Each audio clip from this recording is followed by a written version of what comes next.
tonight, so I hope I don't lose connection. So tonight's show is going to be a little into Native American religion, their beliefs, and actually how closely it correlates to Christianity in a lot of ways. So, and potentially how we can maybe begin to understand the cryptids utilize. Ooh, there it goes. Please bear with. So sorry for the connection issues. We've been having problems all through this valley this week. So I hope everybody is well, and thank you for attending. And to start off with, I'm going to discuss a little bit about the Yaqui religion, and that is spelled Yaqui, and Ora, their form of creator, very much like the concept of God. Hey, how you guys doing? So again, that particular creator figure is male and is omnipresent and is considered a good entity, creator entity, the one that made all of us. So very many connections to the concept of Christian God. And in that particular religion, they've got 9 different realms within which the world exists, is the way my grandmother put it, because she actually talked to me about some of these religions. I had to remind myself. So they consist in the Yahi religion of 9 names or realms, and that is the wilderness realm, the realm of flowers, of a world of night, world of dreams. So those realms are considered part of our physical and spiritual being, and is part of the connection that we share to the Creator. And there are certain things you cannot do in the majority of these religions. You can't murder each other. You can't commit infanticide. You can't get lazy or become a drug addict. Those sorts of behaviors affect you adversely. It affects your spirit adversely, and it affects, in their minds, the world, because we are seen as part of creation. Therefore, our prayers and our actions have direct consequences to our world. I'm so glad so many have arrived. Good evening, everyone. And these are some of the uh, kinds of things I was taught about. That you yourself are part of creation, and therefore, because you are part of creation, you're involved with creation, whether you understand it or not, and you have a certain responsibility to creation. And in the Yahi spiritual world, prayers are done to sustain the world, to welcome the different elements of the world, like morning. You say good morning to the morning. You have a certain spiritual strength within you, as long as you stay on a righteous path with the Creator, meaning that you don't harm things, you don't uh, create dissension in your community. So if you can stay on a good balance with things, your spiritual strength will protect you from illness. It will protect you from harm or disability. And your spiritual essence keeps your body alive and well and healthy. So it's a balance between keeping yourself in tune with nature and keeping yourself in tune with the Creator, and that reflects within your being, your body too. So you will lose those things if you act in negative ways. You will lose your health, you will lose your connection to the Creator, and you will start attracting darker spirits to you. Because there is still the concept within native creation and religious beliefs is there are good things and there are bad things. And doing taboo things, will lead to bad results. So many of their particular beliefs is that you are interrelated and that your prayers have value Your spiritual connection has strength, and you are more or less a participant in healing the world, not destroying it. The religion, the Yaqui religion's totem animal is actually the deer, and they do a mimic style dance to show our connectedness to the earth by the deer dance. And you will discover, if you start researching different kinds of native beliefs, that our dances are directly related to the spiritual essence of this world and the memories or commemoratives of certain kinds of totem animals and their relationship with the world or with the creator.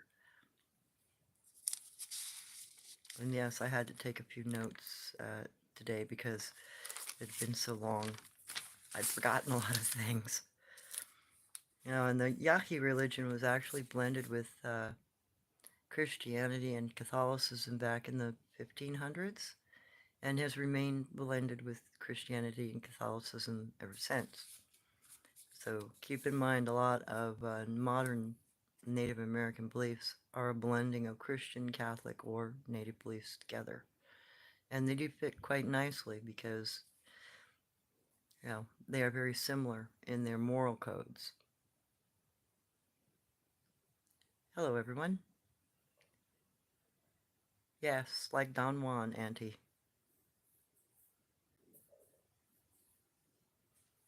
And yeah, some of the peyote cult, or not cults, but peyote societies came out of those kinds of Yaqui beliefs and regions.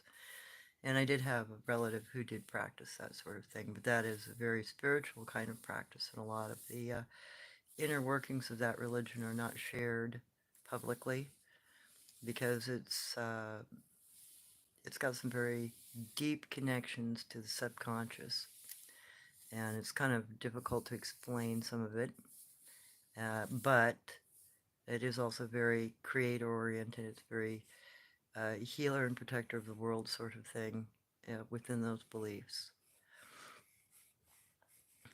Yeah, well, I run on native time. I click this on when I finally get to the dang phone. So I also wanted to talk a little bit about the Longhouse religion. And that was actually a religion uh, of the, I think they were the Iroquois. They practiced it, but so did the Seneca, if I remember right, practiced Longhouse religion. It again was, you know, late 1700s, early mid 1800s. It became blended with Christianity. And it has a very strong moral code. You know, you can't murder somebody, you can't commit infanticide, you can't perform witchcraft, you can't become a drunk or be lazy. Those things will all turn to a darker wolf, you know, the bad side of things. And in doing so, you will corrupt the world around you, is quite literally how it is seen. You know, crops will fail, droughts will happen, and large storms will come if you act out of sorts as a people. You have to remain in balance with creation, or creation gets its revenge, so to speak.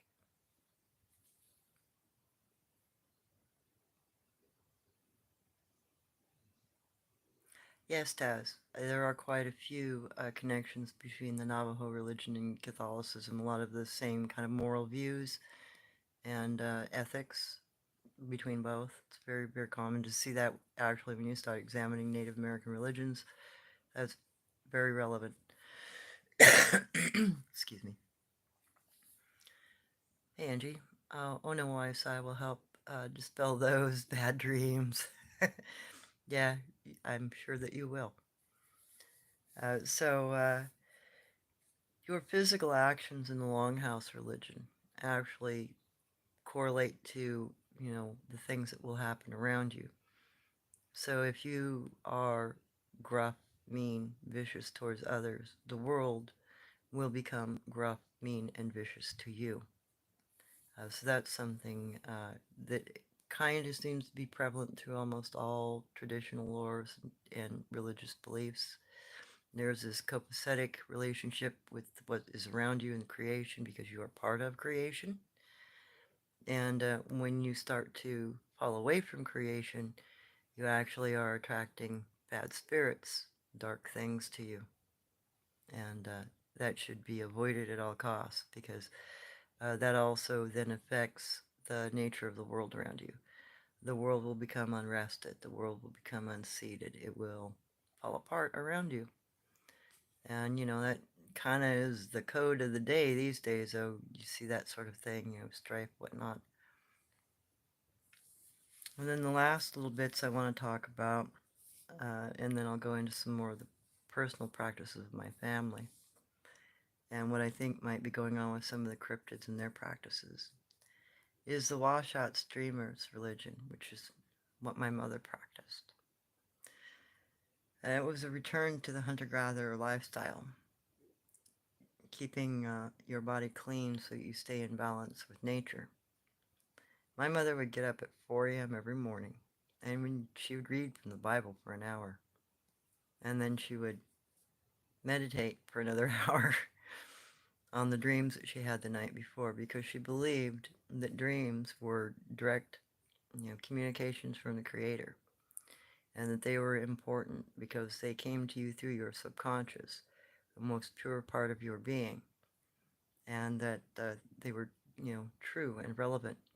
And she guided her life between, the concepts presented to her in the dreams and the pages that she read in the Bible that each day. So there was a very strong presence with my mother. She was a very strong healer. She was able to lay on hands to people her entire life.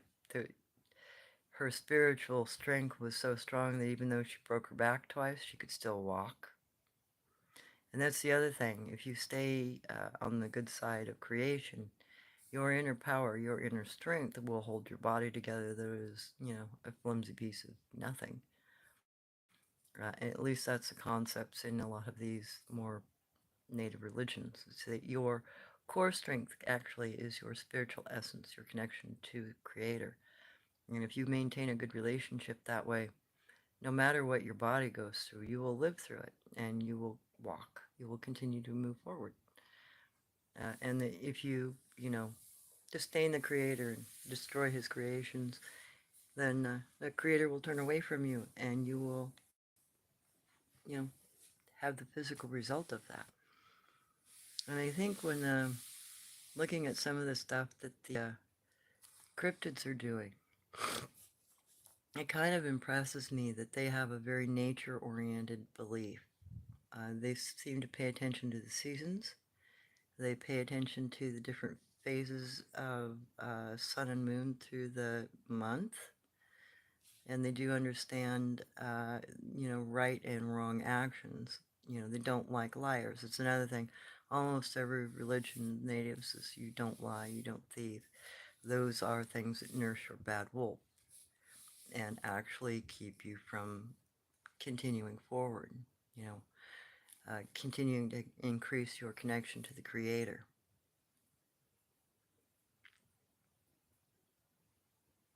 Yes, karma is a real thing, definitely. And let me get into a little bit about the concept of good wolf and bad wolf. So, good wolf and bad wolf is a reminder of the things, you know, the taboo things. Don't murder, don't steal, don't lie, don't thieve, don't mistreat your house. Your body is your house that God gave you for your spirit to live in. So, and these things go back to the Creator. We only borrow this body. So it's the strength of your connection. It's the manifestation of the Creator through you that keeps you and your essence vital. So when you nurse your bad wolf and you do things that are contrary, dark, you hate others, you envy others, you go out of your way to make a pain in the of yourself, you're nursing your bad wolf and you're breaking your connection to the Creator. You're destroying your life in more ways than one, and you're destroying it down to the spiritual and subconscious level of your mind. So that is how Darker entities are able to come through because individuals like that end up prone to possession. They could have a spirit walk into them. And that's also another common concept within the Native American culture, like the Wendigo spirit. It's a carnivorous, cannibalistic spirit, and if you do dark things, you eat human flesh, you become a cannibal, that spirit will inhabit you and it will control you. So there is still the concept of things like possession. And this is also true for a lot of other indigenous cultures around the world. Just because natives have this, it seems to also be the same thing for other indigenous cultures. They have the concept of right and wrong, and dark behaviors lead to dark entities, while good behaviors lead you closer to the Creator, to God.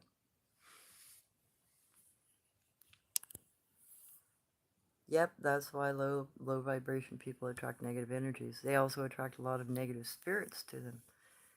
They are, putting themselves very basically directly in the path of something that could inhabit him, possess them. And if they continue to nurse that bad behavior and continue to allow an entity like that to be around them and be in them, there will be a time where they cannot separate themselves from that entity. The entity will actually take over, and they're just the walking shelf of that entity then. And then there's the concept of just because you can do something doesn't mean you should do something. And that is a very ancient concept. That's a concept that we learned when we were more advanced. Natives had great cities. We had a lot of things that people don't realize we had. South Americans had rock sleds that would travel on rock slides for hundreds of miles.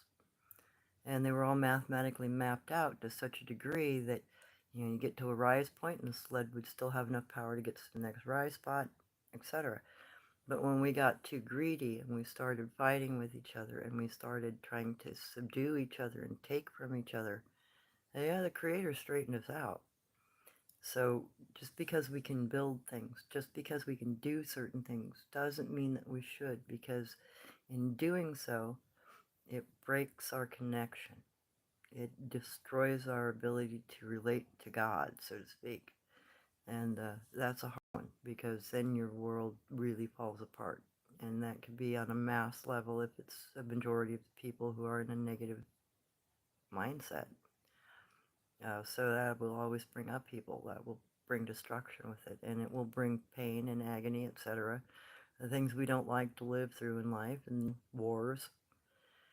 So it's our spiritual responsibility, according to many of these native beliefs, that our interconnectedness is important enough and vital enough that if we stay in harmony, our world stays in harmony. If we don't, then it doesn't. Yeah, right? Inca roads, yes. Yep, the Inca roads. And when you start looking into ancient cultures, you'll find that, excuse me, you'll find that there are a lot of unusual stone creations, doors that are thousands of pounds in weight, but you can push them open with your finger because of the balance.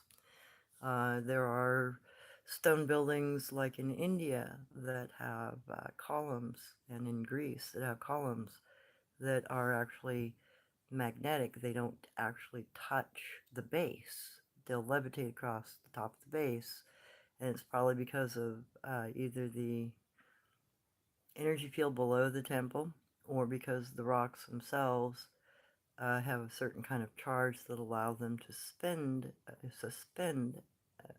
off each other's fields. And those were kinds of technological advancements that Uncle Long spoke about.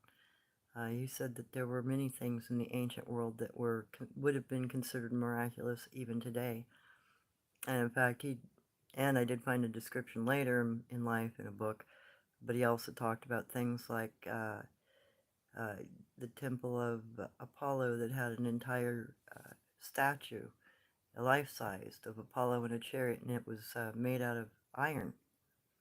And at certain times of the year, the temple would flow water underneath the floor to create a field that would lift the iron Apollo figure and the horses in the chariot off of the floor about 6 inches, and throughout the course of 24 hours it would move across the floor about 40 feet.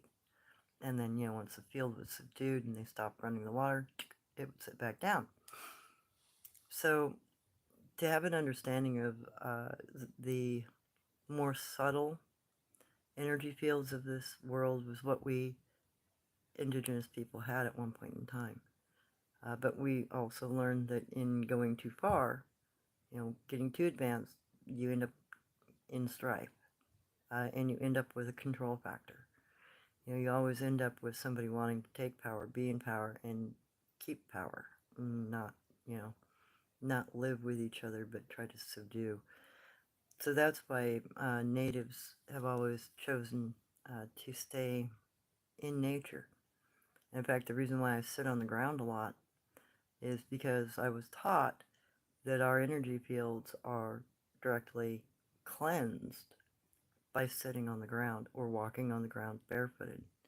Yeah, it's thought that the earth's energy comes through you and it takes out the bad energies. If you don't stay close to the ground, if you don't walk on the ground, you don't grow your hair long, you lose those connections. You lose that kind of symbiotic relationship.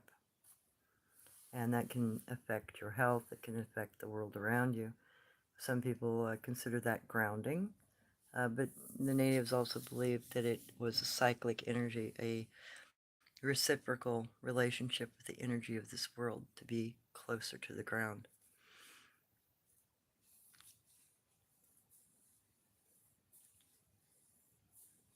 Oh, awesome, Victory Girl. I didn't know Yaqui were part of your background. That's good. Look into their religious practices. They've got some very strong morals. It's good.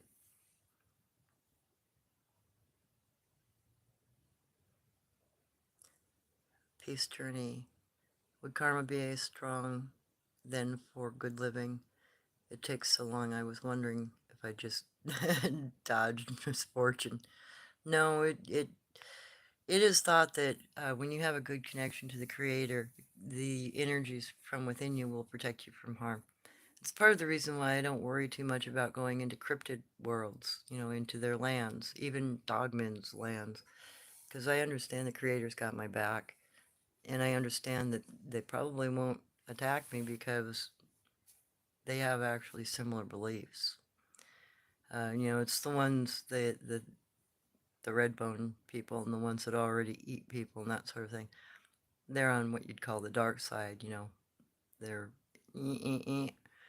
so they're the ones you have to be careful of because they will take advantage. They will try to eat you. But by and far, most of the other cryptids are far more indigenous in their ways of being. I mean, the way my adopted Guanche father described the deer society he was part of, that they revered the deer and that the deer was considered a sacred being, and that you could not hunt the deer except for special occasions, and it was a very spiritual thing. It was usually used, for ceremonial purposes to eat a deer. And you come of age, you became an adult, you were granted the ability to eat a deer. If when you got married, you were granted celebration of having a deer for that festivity. Birth, death, those kinds of reverences is the only time you would take bigger game because it was considered greedy and contrary to nature to take more than you need. Which is also odd because Jen, the Oma female that was on our property, she always ate small game, except on her birthday. She would catch a pheasant, and she would have pheasant that day. And she said, I can't take more than that. I'm, how did she put it? She says, it would be inappropriate for me to take more than what the Creator would provide today. So, it's a choice. And her mindset was actually quite Buddhistic in a lot of ways. She would meditate. She stayed in balance with things, and she always uh, never took more than she needed. I mean, even though we had mink feed, which is ground fish, because I grew up on a mink ranch, not the place I wanted to be as a spirit, but where you are, it's where you are. She wouldn't even take food from the mink. I mean, it's ground fish, it's sitting right there. You'd feed them through a little grate, and you'd leave the food on top, and they'll eat through the grate. She wouldn't, even on a hungry day, even if she hadn't, gotten any food that day, she'd trade with me for food, but she wouldn't take from another animal. She felt that that was inappropriate. She would be being greedy in her mind if she took the food from another animal. So that's something mental perspective that we don't have of them. Uh, but there's the possibility that the kinds of things you're hearing about with animals being torn apart, disrespected. Sorry, my jaw has been cramping today, so talking is a little. Eh. It's because it's been too cold and I'm arthritic. So it's assumed that if you take too much, you're being greedy. You're taking the balance with it. When you become greedy, you imbalance what is around you. You take too much. So there's that factor. The whole concept of keeping a balance with creation. So when you're hearing stories about animals, cryptids, tearing things apart, twisting arms and legs off, and that sort of thing, you're not dealing with the same kind of thing you think you're dealing with. I'm pretty sure those are things like Gugway or the red bone people, the individuals that are already cannibalistic to each other and to us, the cave dwellers, that sort of thing. I think they are nursing their bad wolf and their vicious side, and they don't change because it's a generational thing. It's a way of living within their culture. It's just the way they are. But it also tells me that a lot of the people who are having bad encounters are probably not having encounters with good cryptids, like the ones that actually have morals. You're running into things that probably are not very good to be around and potentially incredibly dangerous to us. And I would assume that some of those kinds of creatures would be very willing to make you go missing for a meal and wouldn't have a second thought about it. So keep that in mind. If you get into an area where you're starting to see things ripped apart, you probably should leave the area because that's probably not a good cryptid to be around. And those were the kinds of cryptids that natives always tried to avoid anyway. We'd find cryptids that were good. We'd find the Skookum people, or we'd find the Oma or the Guanch, and that's where we made camp. If we were a nomadic tribe, we'd camp with those guys because we knew that they would protect us against the other ones that like to eat us. And the better people, the good people, the Sabe, those with a good heart, those that stay in balance with nature, will and do protect you from the other ones, the darker side cryptids, if you want to put it that way. The bone eaters, the red bone people, the people that eat your bones. They will protect you against them. They will come in mass sometimes to protect you, according to ancient stories and even my grandmother's stories. She was actually, witness to some of the actions like that out of the area she grew up around. There was a cougar one day that tried to pounce on her, and the big male of the group caught that cougar in mid-jump, according to her, and broke it, broke its neck, dropped it on the ground. So they're very protective of us. I mean, that was an indication to me that she wasn't fibbing, because that particular area of California at the time had so many cougar the first, I don't know, 2, 3 years. They shot 80 cougars the first year, I think 83 the second year, and then they were finally down to 60 cougar a year. And those were all cougar that were coming within 40 feet or so of their cabin. So the area where she was born had a lot of predators in it. But wherever they were with that Yeren group, because the Yeren group was very close to where they'd built their cabin, the cougars stayed away, and when they did get close, they ended up gone. And gone is a term for passed on. So let me see if there were some questions. Okay. So red bone people, Angie, they're typically uh, like our skin tone. Most of them. Most of their tribes have coral-colored skin like a sunburnt human. Sometimes they have red skin, more pinkish, and they do have a tendency to be bigger. Some of the red bone people scrape 15 feet, black hair, and they're not anything to mess with.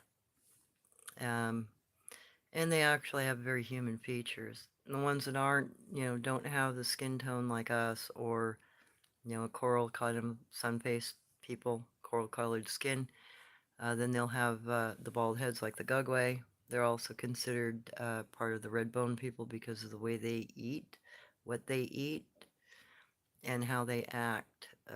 Part of the way natives categorized, good versus bad cryptid was the way they eat, what they eat, and how vicious they are to their prey. If they are vicious to their prey, avoid them. So the sun-faced people, they like to tear apart their food, and they don't mind making it scream. So keep that in mind when you start finding evidence on the ground where you're seeing not right evidence. You're seeing things tore apart or a lot of blood splatter. You're in the wrong area.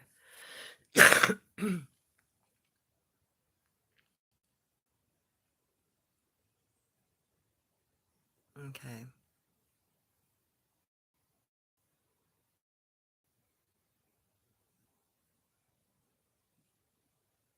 Yep, Peace Journey, you're correct on that. Yes, the red sun-faced people and red bone people typically don't have a lot of hair on their face. Some of them have a slightly weaker jaw. They all have a neck. They don't have the big muscle like most of the other cryptids. They have a narrow neck usually. So when you start seeing big black hairy things with narrow necks and lighter skin tone, get away from them. But you also have the problem with the Gugway. The Gugway are dark toned. They are almost charcoal color in skin, but they almost always are born completely bald.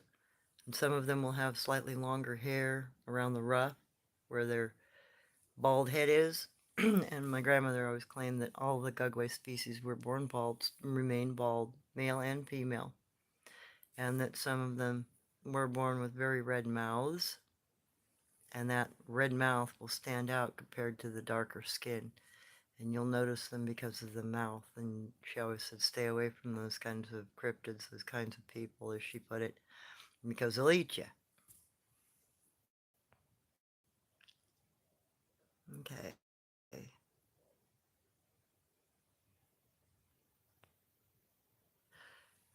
Well, some of the sun-faced people are more our size.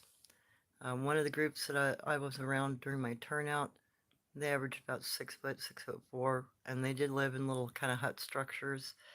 They did use fire, but they also, you could hear them tearing stuff apart at night.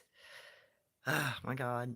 And then the other group, again, light-skinned, that group was much bigger. That group's average was 12 to 15 feet in height, and they lived very secluded.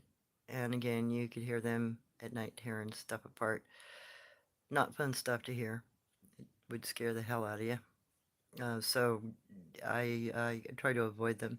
I know that the bigger ones didn't seem to have any structures, but then their tangled mess that they lived in, I couldn't get down into it, and I didn't want to get eaten trying to figure out what they did or what they acted like.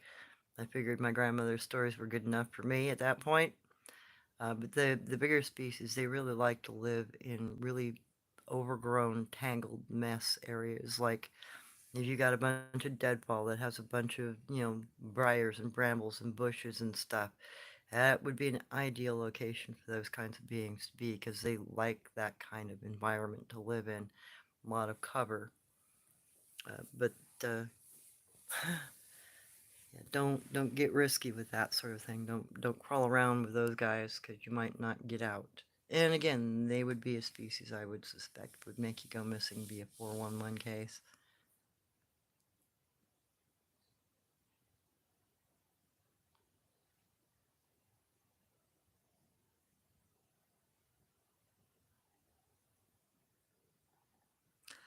Oh, hey, for peace journey, does it count when we stock up for hard times like winter?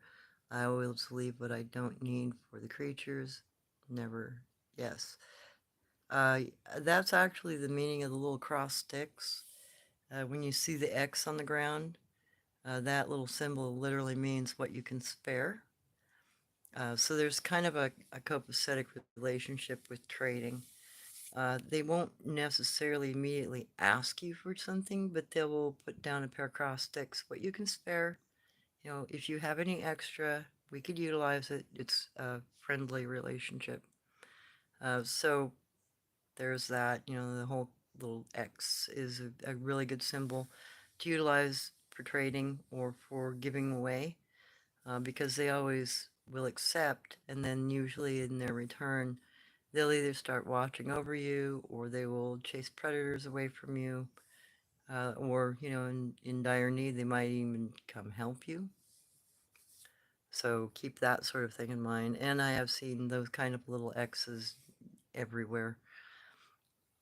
You'll see them in Europe. I've been there. I've seen them in Canada. I've been there. I've seen them in Mexico. I've been there. I've seen them in Hawaii. I've been there. So my guess is that's kind of a universal, what you can spare little symbol that's probably going to be relevant just about anywhere, including cities. I've even seen it scratched, you know, on stone or in concrete uh, in some of the places I've been, which kind of blew me away because I'm like, how can that mark be here? And wow, they've got to be here too. Wow. And that was a startler because I found cross, little X's in London when I was there. And that just kind of blew me away because I'm like, this is a really big city. Yeah, I know there are little parks everywhere, but they got to be moving through here somehow in order to leave that kind of little behind. And I found Conda over in London too. And just about every little park, every other block's a park. And I'd find Kana, and I'd find those little X's, and I'm like, huh. So they still come into bigger cities. It really doesn't matter. I've seen the same thing in Seattle too. And to me, it's no shocker. But other people, might be. And I have had a few friends from bigger cities who refer to cryptids as sidewalk ninjas because they're like, I don't know why that's there, but I see that consistently. What's that about? Those are sidewalk ninjas. What the hell? Okay. Yes, dreams are, Victory Girl, yes, dreams are so significant. Mine tend to be prophetic. Yes, that's another thing that a lot of healers have is prophetic dreams. That's very common, actually. My birth mother was the same. We are very sensitive and intuitive, definitely connection to the creator, yes. And then those sorts of abilities, those sorts of things can definitely help your community out. It can help your family, it can help those around you. And that's part of the Dreamer Society was that those prophetic dreams were to be shared, the visionary dreams were to be shared because they were usually concerning our well-being as a culture and as a society. So it was part of the obligations of a healer to kind of accept the dreams and then relay them to people within their community to help guide them hey, we shouldn't be doing this. We should grow our crops over here. That ground's getting too fallow. When you leave it, they're too wore out, you need to let it go fallow for a while. And the same could be said about game. A healer is expected to find you good hunting grounds. Where should I go hunt? Oh, yeah, I dreamed of deer being over here in this ridge line. They're not over here in the valley anymore. You got to go up this way. So those little prophetic dreams were also guiding dreams for the community, especially when you think about how small some tribes are. They weren't much more than large family groups. 40 people was an average tribal size before we had to scrunch together. That then you get a clan would be maybe 200 people. A band that's all within cousin families of each other might be 2 or 3 thousand people. And then an overall tribe would be 5 to 10,000 or more. So kind of the way we structured ourselves also reflected how many people we could sustain in a particular area and not damage our relationship with the area, not over harvest and not overtake, not take so much game that we depleted it. And a lot of the native religions of today still dance and pray for those things, and they still practice as much as they can a connectedness to earth and a reverence for what is around them.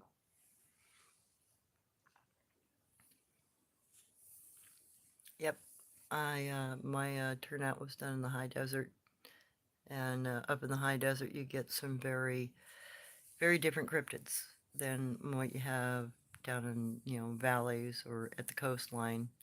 It seems that different terrains have different kinds of cryptids in them typically, and they're very accustomed to living in those terrains, and they're very used to living off the land in those various types of terrain. Okay, Jackie, are skinwalkers or shapeshifters real? Well, skinwalkers are actually only on the Navajo reservation, and that's something people aren't usually aware of.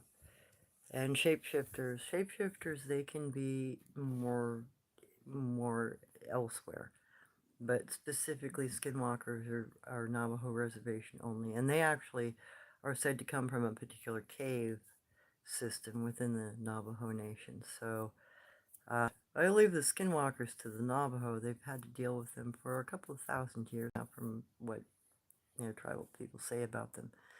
Now, shapeshifters are, the reason why you don't practice black magic, dark witchcraft, don't eat people, is because shape-shifting is seen as a dark magic. It's something that you have learned because of a ritual that leads you down a dark path. Yes, you gain the power to change shape, but it is not for a good reason. It's not for a good purpose. It is meant to be a destructive, vengeful purpose. So shapeshifters are actually kind of like shamans gone bad, dark shamans. Shamans that are using their powers and abilities to the detriment of what's around them. And they're inviting those dark spirits and entities to come to them and give them forms. But there is also animal societies within Native American culture that are not dark and do not practice witchcraft, but the individual learns to shapeshift. But it's not a dark religion. It's not a religion where you eat people. Shapeshifters are seen as black magic users and people eaters, cannibals. But, a lot of tribes have the shapeshifter myths because that was known, that if you started doing certain things, it gave you different powers, and people who are dark will always try to preserve that to keep power over things, and we always try to discourage that, and that's why, for instance, the Navajo will go and hunt skinwalkers. So there was also a prevalence to hunt shapeshifters. You can't have those kinds of people interacting in your society because that sort of darkness spreads, and you can't allow that. That causes disruption and unrest within your culture.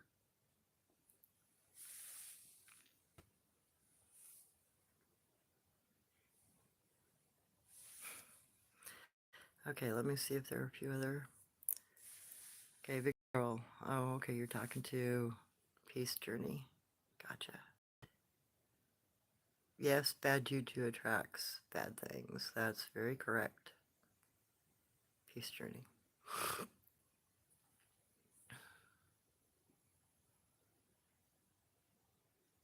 That's wild, seeing X's in cities. Oh yeah.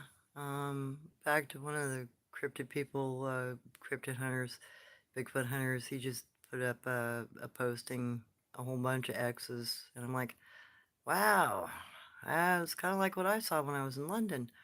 Hmm. That tells me they've got a bunch of hungry cryptids asking for what you can spare, and they're the good ones. And that's the other thing, we always kept good relationships with our good forest brothers because we knew in hard times we could go to them too. If we couldn't find food, they might help us. And if they were in hard times, they would come to us. So it was a reciprocal relationship.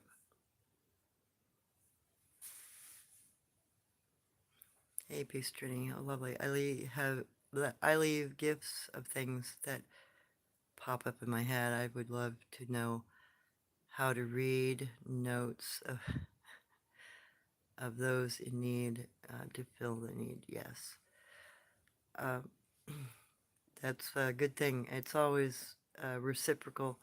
You always get a reciprocal relationship when you extend. And Native Americans have the concept that you cannot be given a gift without giving something back.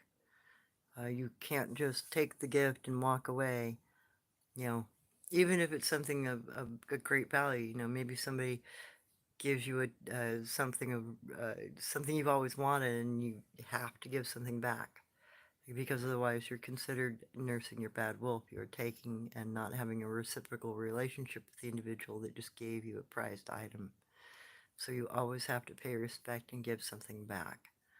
And that's kind of the emblem of the X. What you can spare is the implication of, well, I will give something back. I will give my protection. I will give my help. Can you give me food?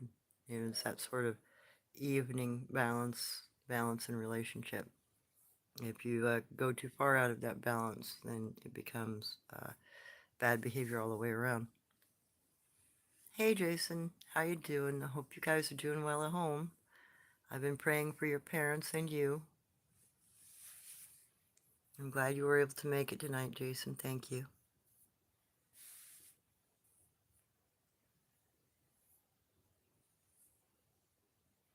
Okay, Angie. Yeah, I have those sorts of dreams, and I'm a healer. Mine usually are predictive of earthquakes, tsunamis, etc. Wow, you've got a very good connection then with the earth, too. Yes, that's something that was always told to me. The better connection you have with the Creator, the better the connection you will have with the earth, and the more things you'll be able to discern about, as my grandmother said, the health of our world. Yeah, so you will learn to feel earthquakes. Like I'm sensitive enough, I can feel an earthquake on the other side of the planet sometimes. And it kind of startles me at times because I'll feel in my core, I can feel the S wave or the J hook wave of it. It's just like, whoa. And there are quite a few sensitive people actually who can feel earthquakes. They just don't always talk about it.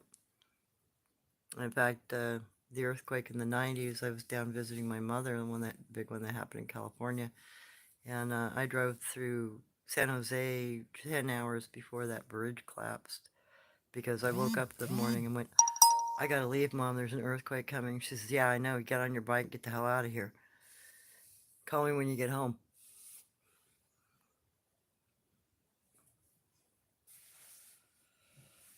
Okay. Amy, to become one is dark, very dark, yes. Yeah, Don't allow yourself ever to be possessed. If anything ever tries to step in, you immediately try to fight it. Immediately push it out. Immediately start praying to the Creator for protection. Because they will reach for you. They will try to uh, not only step in, but, they can physically hurt you. They can grab you, they can burn you, they can mark you. So always, if you have any kind of entity, even if it comes to you in a dream, always fight it off.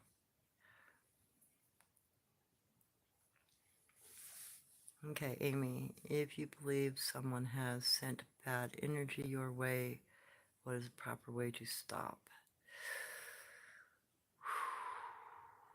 Well, it depends on what they're doing to you, but there are a few things that you can do to help yourself. Uh, One of the things that you can do, like if they're sending a vicious entity after you, set a bowl of water out, bless it. Don't let an animal drink from it. Um, in the morning, dump the bowl of water out, down the drain, in the yard, whatever, to eliminate the entity. It was a practice my native grandmother actually did a lot. When she felt there was something dark, she would put a bowl of water under her bed, say a prayer over it before she would go to sleep. And I finally asked her, I said, "Why did you do that, Grandma?" She says, "Well, that's in case anything bad tries to attack me. It will be captured in the water and I could throw it away in the morning." And she'd say a little prayer. She'd throw it away, telling it to go back to where it belonged, not to come back. Okay. Do the Yahi stalker medicine people shapeshift? I don't believe so. I don't think that is part of their relationship. There are there are still a few Native American societies that are very, very secluded, and you have to go and live for months, years at a time in order to participate in those societies, and they're usually in very remote locations, and they are against murder. They're against, matricide, patricide, killing your parents, killing your children, killing your mother. The, all those dark kinds of behaviors are absolutely forbidden. And there is a reverence for nature, there's reverence for the creator, but they still practice a form of shape-shifting. But they are shape-shifting in order to understand the animal and to understand the creator, and why the creator favors some animals with strength and makes others weak, for instance. So it's an attempt to become stronger spiritually within, when some particular, like Bear Society, practices that sort of thing.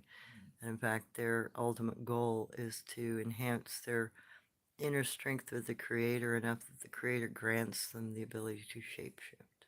So it's not born of them and their practices, it is an asking to the Creator, am I strong enough to be of this with you, kind of thing.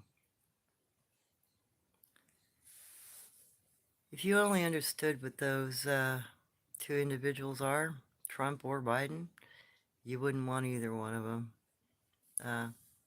You ever notice how politicians like to tell you one thing and then never follow through?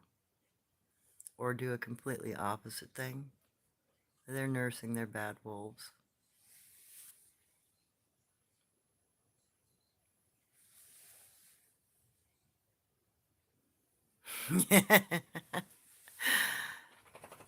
Sorry, I had to laugh at that one, Angie.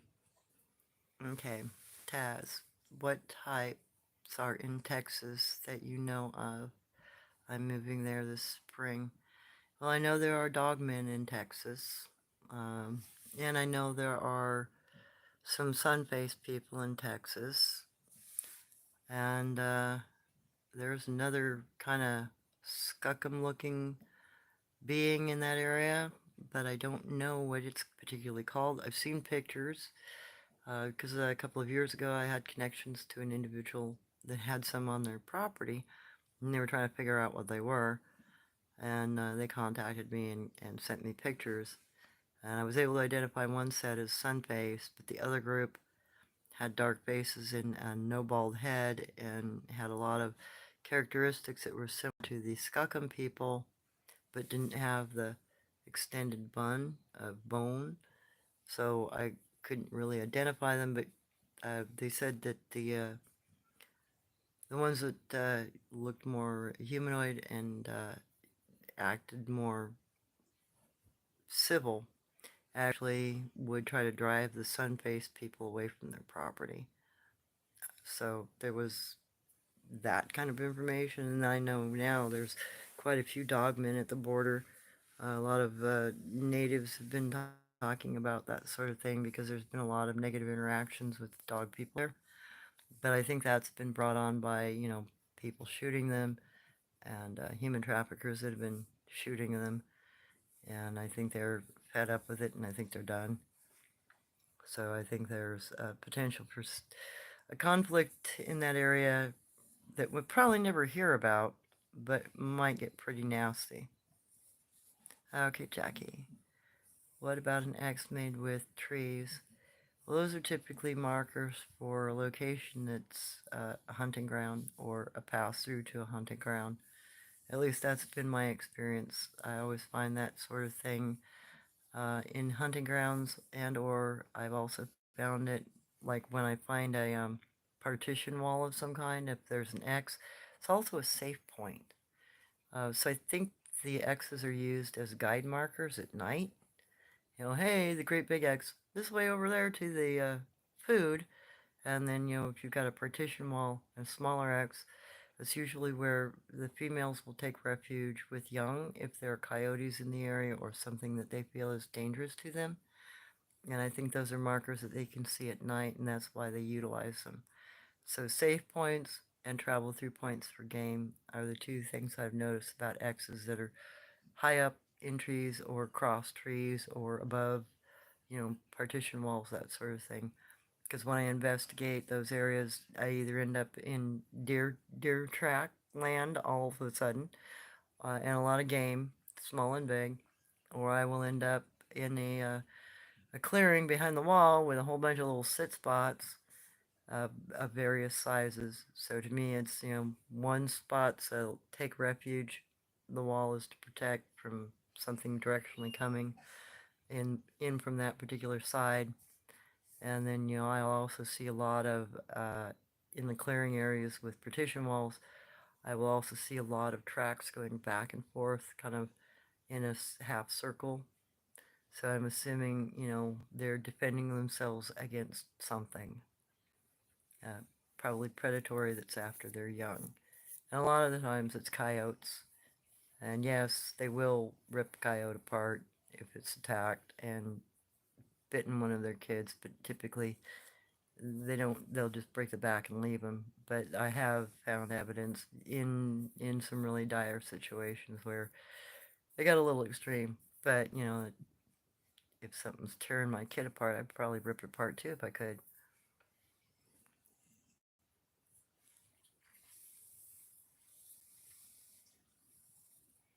Yeah, I've seen that too, Jackie, where they're just either toppled over and made into X's. I've even seen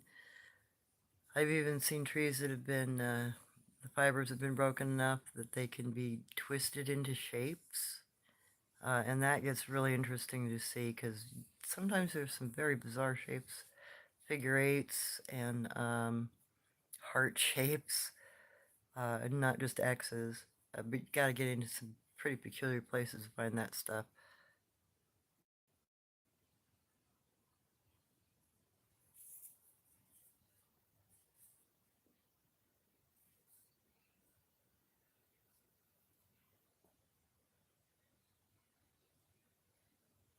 Really, Andrew, that's interesting.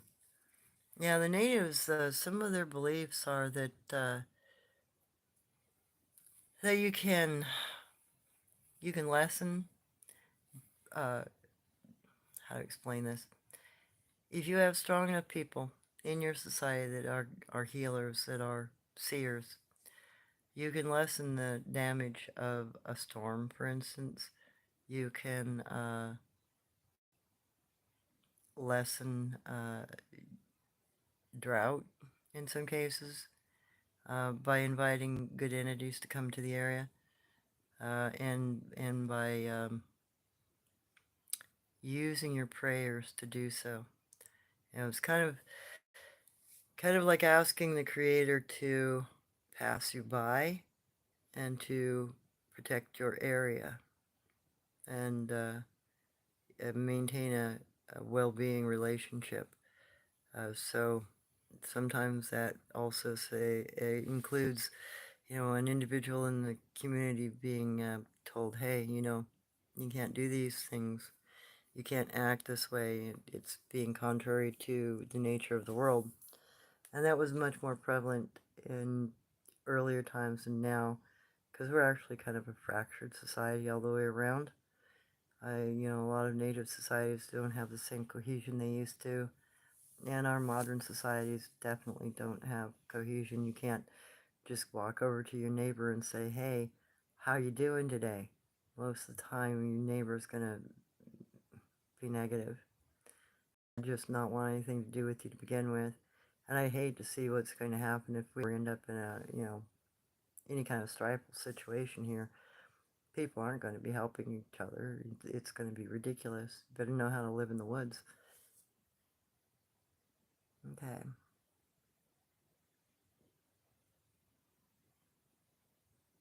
Yes, balance is exactly it. And not a give and take kind of balance, but a flourishing of balance. Your responsibility to the world around you and its reciprocal nature towards you is a balance.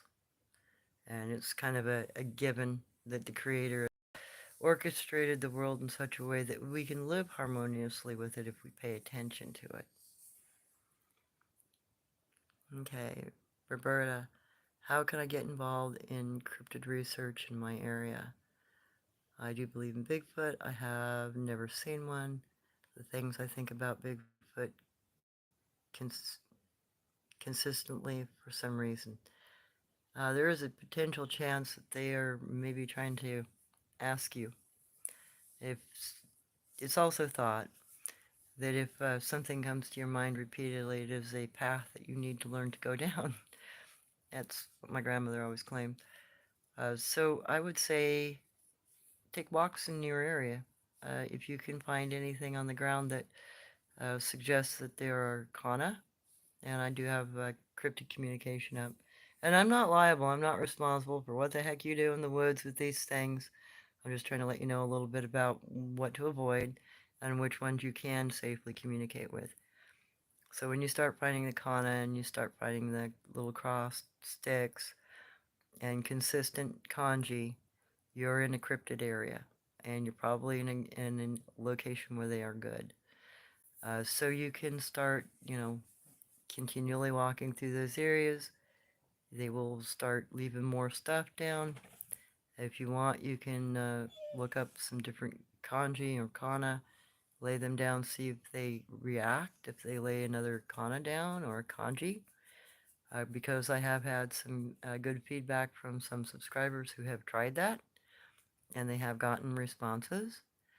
When you start doing that sort of thing, you can pretty quickly figure out where they are and what they're doing. You'll be able to find where they're foraging. You'll start finding their tracks. You'll start figuring out what their food sources are, because all of a sudden you're looking more. My thought on it is you kind of have to be like a kid, be curious about your world, and be always looking at everything. If you can get into that habit, things are going to start popping out to you. And that's part of the reason why I put up the kinds of material that I have on my site, is so that you can recognize those things. You'll know, oh, that's a conifer hoe, that's a conifer tree, that's conifer water. Oh, okay, that's a symbol for trade. And then you also, with the knocks and the things I've tried to explain, and I've got to get some more recordings of their interactive behaviors, like the owl thing the other night. Yeah, that only happens like once every other week or so. So there are no great horned owls that live in this area, or that would be going on every night. But once a week, once every other week, a group will show up and they'll act like that. They'll talk. They'll be talking to each other, and if you interject, they'll start doing little double taps. Oh, hey, friend. And if you ask them questions, you'll have that owl break where you whoo hoo hoo hoo, great horn owl break in the middle, and then you'll have knock communications on tap communications on either side of that. So that's kind of like a conversational pause, and then you'll get hoo hoo, or you'll get other little marks, sounds, etc., and sometimes voices. You know, in that recording, there was actually some voices that I heard about a quarter mile up the hill, but I don't think my phone caught it. It's around the time that little siren goes off. And then the last sound was, I'm pretty sure, not a normal cryptid. I think that might have been one of those black cats. Because I tried to do some searching back in my head. Have I ever heard that sound? No, I haven't.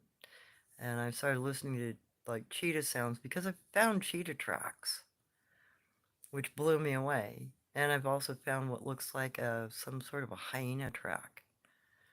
But I've never seen the hyena critter. I have seen one of the black, what I thought was about a 6-month-old cougar, except when I got a little bit of sunlight on its rear end, and I only got to see it from like the rib cage back, so I just saw the left side of it and its back left haunch.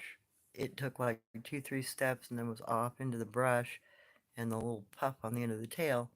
And when its hip kind of hit into the sunlight, I realized it was black with black spots. And I'm like, well, that's not a cougar. And the tracks that I found initially I thought was a coyote track, that was screwed up, like the coyote had some foot damage or something, and then I realized no, that's a consistent track because I found like 4 more tracks, front and back, and it took me a while to find the you know element that was correct. I did a lot of searching online, and I finally discovered that the track I've been looking at was actually a cheetah track. And then the droppings that I found, because I did find droppings from that critter, it looks exactly like cheetah droppings. Now, cheetah droppings, they have a visqueen lubricant that's excreted when they defecate, so it leaves kind of this blue-black sheen on their poo, and then they got little red specks in their offal, in their droppings, and the the scat matched, the foot tracks match, and the look of it to me looked more like almost like a cougar, but there were certain characteristics that weren't. And the other is, I only saw the one during the day once, and that was 2 years ago now. But I can hear him at night, and I think that last recording I did, that last little funny gurgle thing, actually matches a cougar, or not cougar, but a cheetah sound. I started listening to some cheetah sounds just to see if that sound was also related to it, because that has come really close to this house a couple times. And I always scoot boot back inside because I don't know what it is, and it's not a normal cryptid sound. So I'm wondering if it's maybe one of those black cats, maybe a cheetah. So go look up cheetah sounds, please, and look up cheetah tracks, because cheetah track has a funny little bump in the front of the pad and a funny little bump in the back of the pad, the main pad, and it looks overall very much like a large coyote or a small wolf track, as it'll have the claw marks, because cheetahs can't retract their claws. So you'll always find claw prints of that. And for the longest time, I thought I was looking at some sort of a messed up coyote track until I found the cheetah track. And I'm like, oh, online, oh my god, I'm not looking at a screwed up coyote track. I'm looking at a flippin' cheetah track, and I didn't realize there was a potential for them to be here. Because we're always told there are no such things here. But I'm kind of wondering, the black cats everybody sees and they think they're a cougar, they might be a black cheetah of some kind. And like I said, I hear a lot more of their sounds at night. And I think the Skookum group that comes around this house has one. I think they have it as a pet. Because I think I caught some of the sounds, the funny sound. That's a cheetah sound.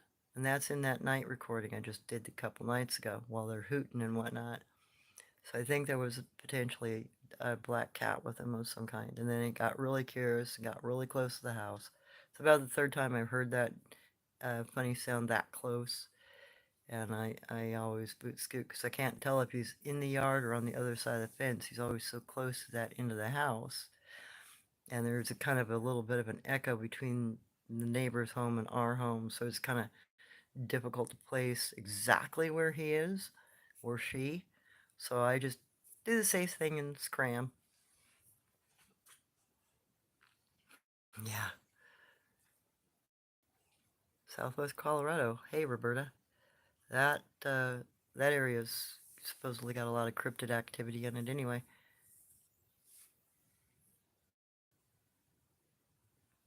And, I did put up, the one little funny cheetah sound that I heard initially 2 years ago. I put up a recording of that on, I think the language section of my playlists.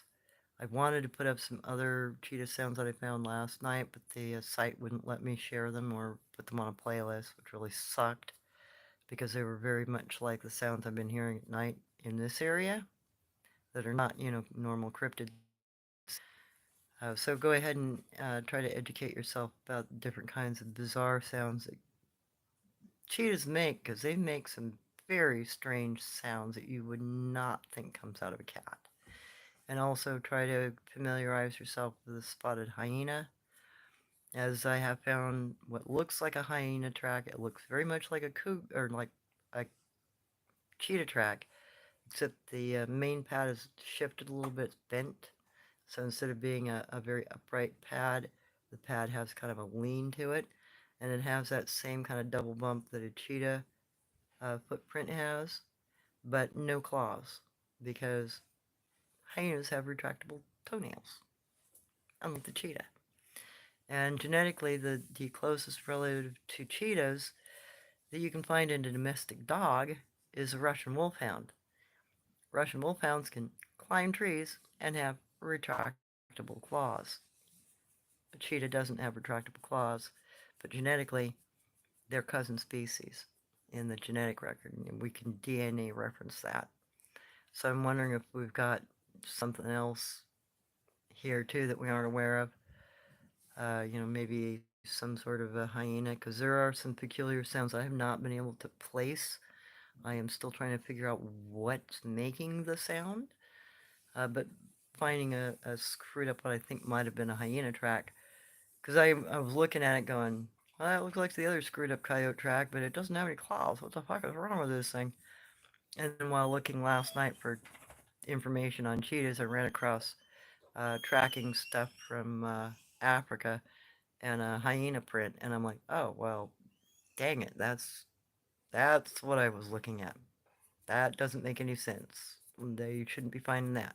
I haven't found any droppings from that critter yet, but I've only found like a couple tracks from it. But that potential hyena is somewhere along the riverway here.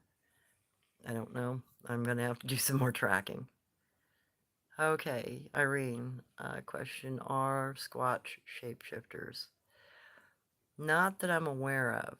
I've never I've never had that experience, and I've been around quite a few of them. Doesn't mean that they couldn't be in some sort of a friend of mine's wanting to say hi, but I'm gonna have to ignore him. Um, excuse me. That individual's partner is having a lot of heart issues currently, so I'm thinking they might be in a situation there. So sorry, I kind of lost my track. Let me go back to that. No, I haven't seen that they are shapeshifters, but that doesn't mean they don't have a religious practice that would teach them to do that sort of thing. But don't think that is a common thing if they do it at all. I think it would be about as common as it is with us. It would have to be some sort of a religious society that they were involved in order for them to do that, because it takes a lot of practice to do those sorts of things and a lot of understanding of the creator and a good relationship with the creator in order to even brush on those kinds of abilities. Okay, Roberta is a tree with a big branch, unusually caught in a Y, standing tree marker. Yeah, that's probably very definitely a marker. Y markers I see a lot in Yaren territories. So I'm assuming it's connected to the better tribes, the friendlier tribes of people. What the heck's banging on the house today? I think my friends are wanting me to come outside. Well, if they go cuckoo again tonight and start owl hooting and stuff, I'll record it again. Normally they'll knock if they're in the area. They'll come bang on the house.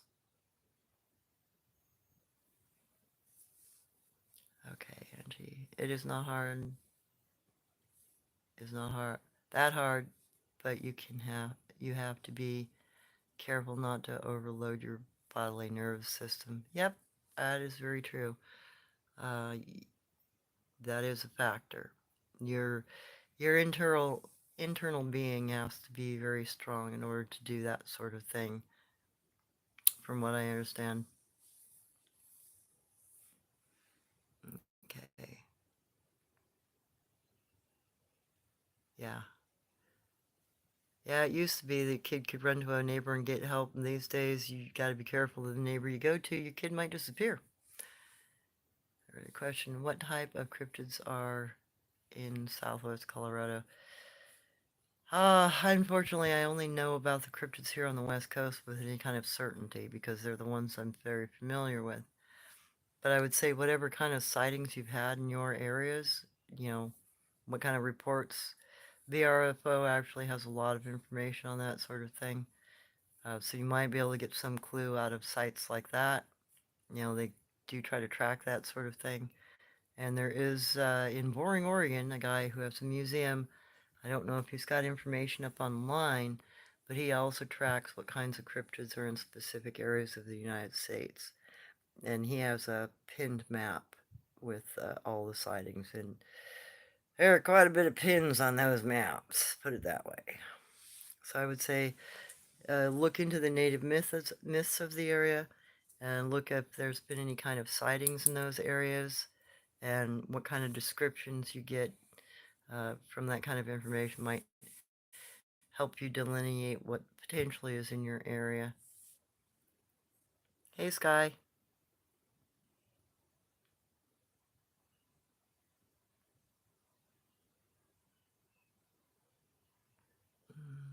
Okay, yeah, you're welcome. Yeah, please do look into your local myths because the local indigenous people really do know what's in their areas. Uh, and, you know, they're kind of reserved about talking about them, but they they understand what's around them. And if you can befriend any native, they're more likely to let you know, depending on the attitude that you have. You know, if you're there with attitude of I'm gonna go subdue this, they're not gonna tell you a thing. But if you're there to say, hey, I this thing is in my area, I'd like to know more about it. Is it friendly? Is it not friendly? They'll open up a little bit more to you. And additionally, if they understand that you're a good-hearted person and that you're compassionate, they're more likely to give you that kind of information.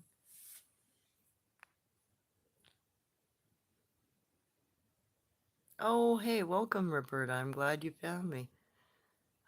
Please feel free to peruse. I gotta go back through and I've got to stabilize all of my different little programs and shows and shorts and stuff. I have to make sure I've got descriptions.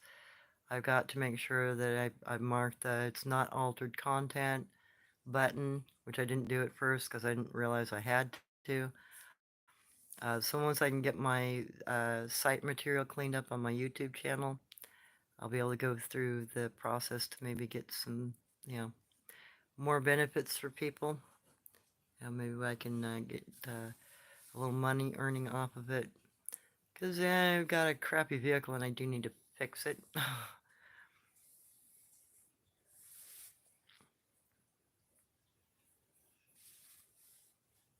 Oh yes, yeah. Birds being mimicked out of season. That's a good one. That's a real send off for you to go, huh? That's not supposed to be here. And like the owls coming and going. You know, an owl doesn't just. They usually stay where they're nesting.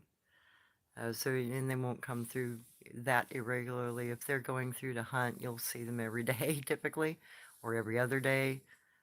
So yeah, pay attention to the wildlife sounds that are either out of season or don't make that sound during that time of day. For instance, if you've got a night-oriented bird that isn't a night bird, like you hear an owl during the day, you know you're not normally going to hear an owl during the day, and you're not going to hear like a chickadee at night or some other bird that is, a definite day bird. So keep those kinds of things in mind too when you're out. That's kind of a dead giveaway that there's something making that sound that isn't the creature that's supposed to be behind the sound, so to speak. The waters have large smoky quartz crystals and heavy mineral contents. Yeah, oh yeah, good advice. Always do your mineral baths and always have good energy stones around you. My grandmother actually believed that turquoise, in particular, elevated, especially green turquoise, would elevate your overall body tone, harmonic energy field, as she put it. It would bring it up instead of decreasing it. It'd help heal you, for instance.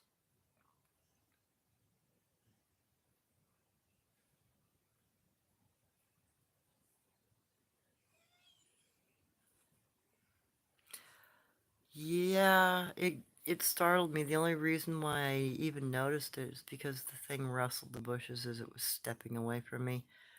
If it hadn't have rustled the bushes, I would have probably never noticed. I just turned. I'm like, oh wow, that's a funny looking cat. And he was about the size of a 6-month-old cougar. And initially, that's immediately what came into my head. Oh, that's a cougar, but wait a minute, it's black. And then I'm like, no, it's something else. Is what that is. And I was still trying to figure out, the little characteristics of it, and then seeing the spots on it and the slightly slooped tail with that puff, and I'm like, okay, that's not a cougar. That is wrong body shape, and definitely it's not just black. Victory Girl. Yeah, I thought about that too. Wild Black Panther, because it did have some of the characteristics. Its body is a little thicker than a cheetah's, so to me it almost looks like either a jaguar or cougar cross, but has definitely some characteristics of the cheetah, including the track type is still very cheetah-like. So Victory Girl, your videos are very educational, and I just love it. Oh, you're welcome. And that's, I'm trying to share the lore and trying to give you some background information on what the lore is about, and that's why I put up some of the evidence that I have, some of the tracking stuff, to give you guys a little idea of what relates to what, which stories belong to what critter, because we don't have that kind of information and common knowledge currently. I mean, it was common knowledge 200 years ago, but not anymore. And I know that if there are pieces of knowledge left throughout the different native tribal lands and people, and some of it correlates and some of it doesn't. So maybe we can start piecing back together some of our old lost history by thinking about it and kind of examining each other's information to go, oh, okay, like the face peeler. It was known to my tribe as face eater. It's known to the other tribes as face peeler. And there are probably other names out there that are either forgotten or maybe still known, but they don't realize they correlate to the same critter, the same cryptid. So there's also that potential. So when you start looking into native lore, try to find, like if you find the name of something, try to find a story that's relative to it, or a mask, any kind of tribal mask, storytelling mask, any kind of image of it. Because sometimes the masks are actually very detailed as to what kind of cryptid it's talking about. And it's not the same kind of information you can get just by reading a word. You know, you paint your own picture if you're reading the word, and you think you understand what the word means, but it might have a correlating mask to it. And the other thing is, if you have any kind of native museum in your areas, go to them. Go look at all the masks. Go look at all the tribal stuff. And pay attention to the notes. You know, this creature was called blah blah blah blah. Write that down, take a picture of that mask. It's probably going to help you delineate what kind of critters in your area.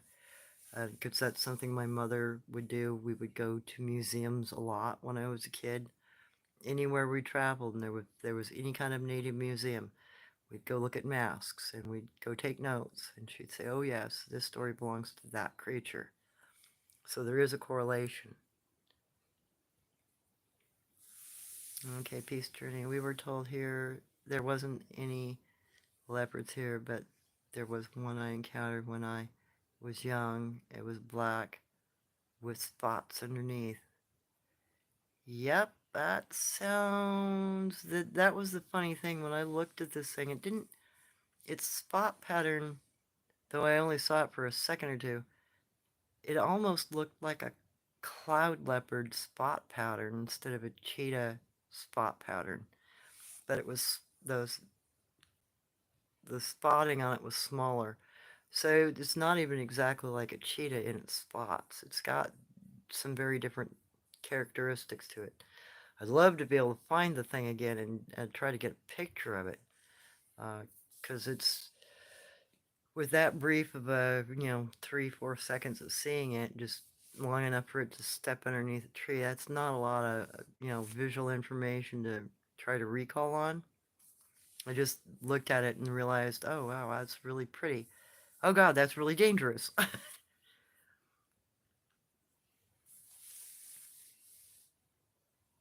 I didn't know they were seen in New Zealand and Australia as well. Really? Wow. I know we have quite a few sightings of bigger black cats in Europe, in the British Isles, and I know that they are here in the United States. There have been sightings back east. There have been sightings down in Texas and Arizona, and a few sightings up here of what they call black panthers. Maybe they're more prevalent than sneakier, but like I said, I hear the majority of their sounds at night. So they might be like a serval or some sort that are nocturnal. Probably why we don't see or get a lot of any kind of pictures of them during the day.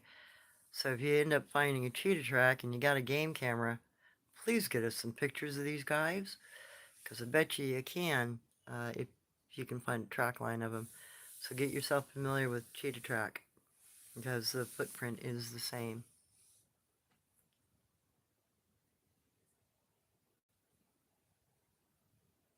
Hmm. Wow. That's very interesting, Peace Journey. Yes, they can, Roberta. And these guys are no exception. And like I said, a lot of the sounds I hear at night that I think belong to Bach, because the cryptids, the Skookum and the Yaren, both call this cat a Bach or a Bach Bach. And I think it's because of the sound that it makes. The. I think they're utilizing the sound as the name for the creature, because I've heard them call it, hey Bach, Bach Bach. So it's got to be some sort of maybe a species name. Maybe that's what they call that particular species, because that term, word, Bach, seems to be something that people will also hear elsewhere around the United States in relation to this. So either it's a sound that the creature is making itself, or it's potentially the name given to the creature, its species by the cryptid people. So that's a potential.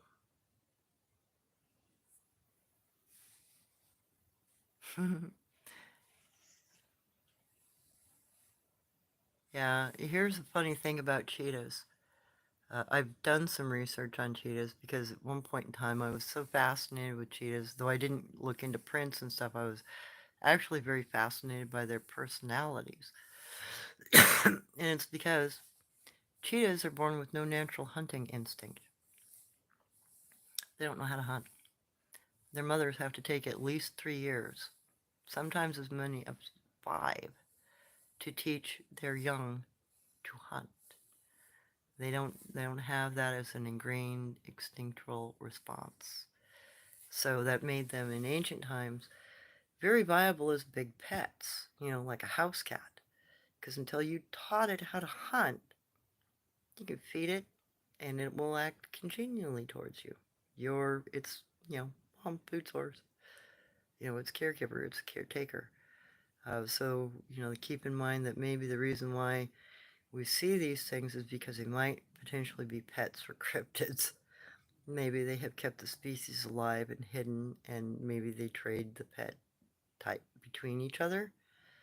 Because I found tracks in 2 different areas now in this valley, and they're miles apart, like 50, 60 miles apart. And I don't think it's the same creature. I don't think it's the same cat, because the print sizes were slightly different for one, and the habitats were completely different. And then usually, critter will stay to the same type of foliage that they like to be in because they know it's good cover.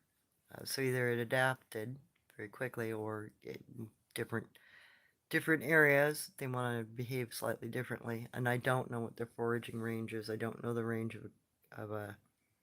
I think a cougar has about 20 miles circumference, if I remember right, that they range in. And I'm not sure what a cheetah's range is. I think it's smaller for a cheetah, but I'd have to go refresh my mind on that one.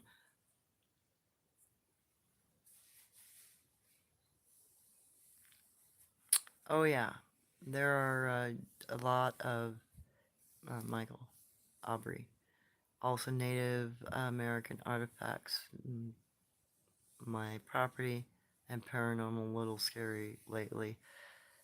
Yeah, Native Americans would often have a very strong influence in an area, and I mean there are a few areas in this valley that my mom told me to stay away from because she felt that there was a native burial ground in the area, or a potential ghost of a medicine person that was still protecting an area.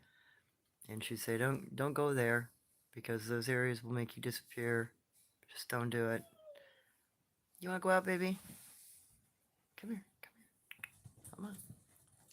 Ah, yeah, I'll let you out in a minute. Sure thing, Irene. No problem. Okay, what's your question?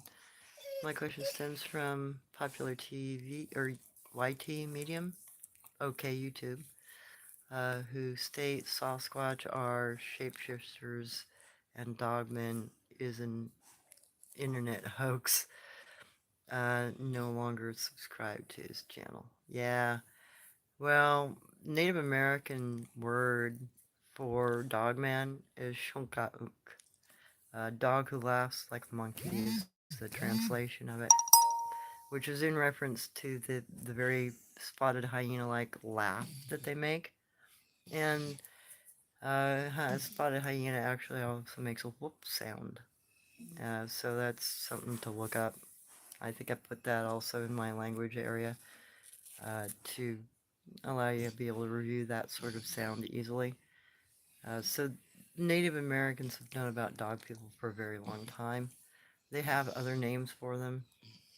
Tribally, there are probably quite a few different names for them, including Soskadal. There are other names, I'm just not familiar with them. There are a lot of reports throughout different parts of tribal people about them. So I would again, instead of referring to the settler, go find some native information on it because they're going to be more accurate. Because we've lived around them, we've had to deal with them, and it's in some tribes very common knowledge about them. And if you pop off with the term shunka ook around natives, they might look at you like, you know too much, I'm not going to talk to you. So just ask them about dogmen, because that's a term that is not really supposed to be spoken of because they think it's going to bring them to you. But I know they're already there, so it's not a case of them being brought to you. And my grandmother claimed that that name came around because of the way they sounded, the way they laughed, is what she said. And the dog man I was around very definitely had that hyena kind of laugh, and no joke.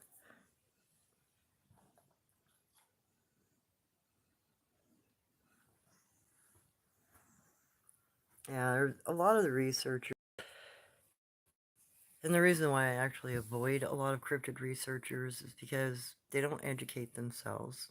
They think that they can go out and basically bang pots and pans and get something to come to them or interact with them. They disregard a lot of basic information, and they really don't pay attention. They don't pay attention enough to understand what they're trying to do. I know that sounds really bad, but it seems like they haven't educated themselves enough about the lore concerning these things to identify what they're dealing with, and they don't listen to what the natives say about them, and they don't follow through with anything that might actually find them evidence. I mean, yeah, they run around, they try to get them to knock back, not realizing that the knocks actually have very specific meanings. And then if you understand those specific meanings, you can actually get them to knock back to you because you're communicating. You're not just slamming a tree because you're a monkey. And I don't think they have that in their heads as researchers. For instance, the RFO came here last summer, beginning of this summer. They were here for a couple of weeks. They went down to Cottage Grove Lake. They declared that entire site a hoax. I went down there, found tracks, a pot, a whole bunch of kana, the stacked rocks. Oh yeah, all kinds of evidence down there. But I think the reason why I call it a hoax is because there's a lot of private property in that area and you really can't do any kind of exploration. And if you aren't there at the right time of year, you are not going to get the right kind of response. You're not going to get a knock response because they're simply not there. They're in the hillsides around the area, but not down in the lake.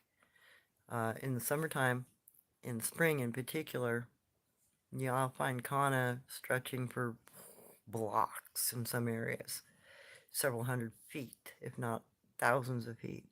And it's just laid out like a newspaper, boom, boom, boom, boom, boom. And I want to go down next spring when that happens. And I'm just going to walk along and I'm going to record so you guys have a really good idea how much kana shows up down there. And then you saw the other little evidence. That's where the fisherman's hut is, where that little carved knife that might be a pin for making, netting for fishing.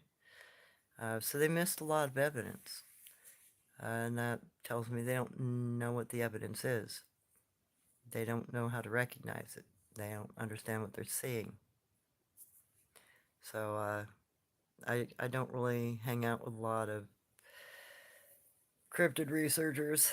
That and yeah, when I start explaining to cryptid researchers that no, these things act more like people and this is what they really do, they have a disconnect in their head automatically. It's oh no, they're a big ape. Like no, they're not a big ape.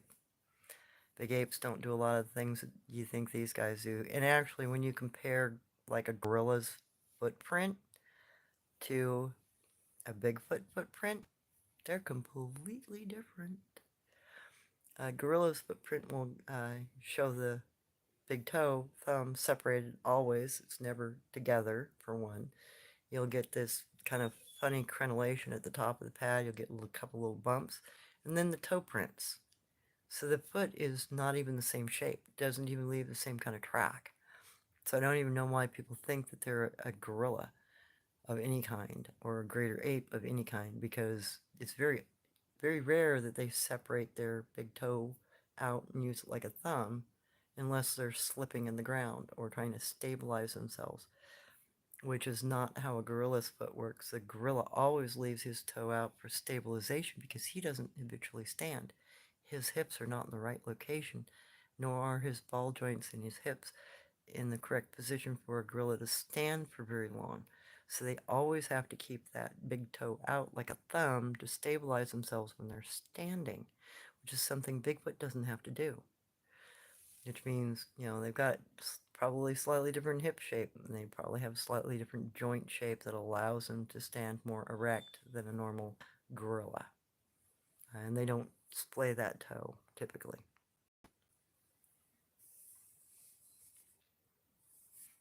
Yeah, no kidding, Wild. Okay.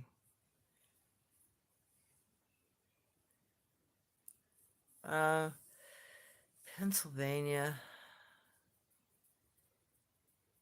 Again, I'd probably try to go to any kind of museum in that area that's native oriented, or maybe try to get a hold of the Iroquois, which are just up the way from Pennsylvania, because they actually have a lot of information lorically about cryptids in that area, because they keep a lot of their sacred knowledge still. They're one of the tribes that still has a lot of their original sacred knowledge, are the Iroquois and the Algonquin peoples. So maybe contacting them, ask them what their opinions are, what's their, or just do some research, figure out what's been cited in those areas. Okay, peace journey. Linamaz, when a family number passes over, those 3 times now. Oh, okay.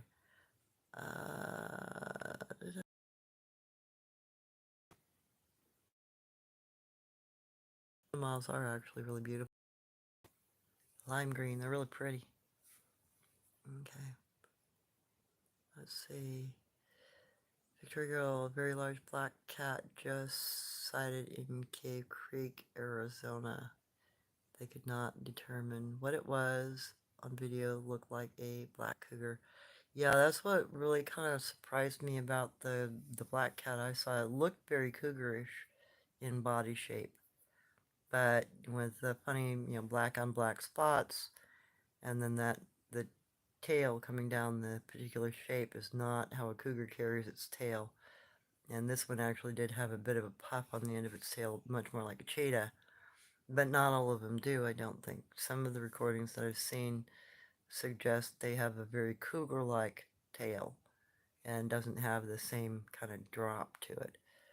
So maybe there's more than one type, or maybe they don't have a consistent body shape. Maybe it's related to age. I'm not sure. We'd have to probably see more of them before we could determine that.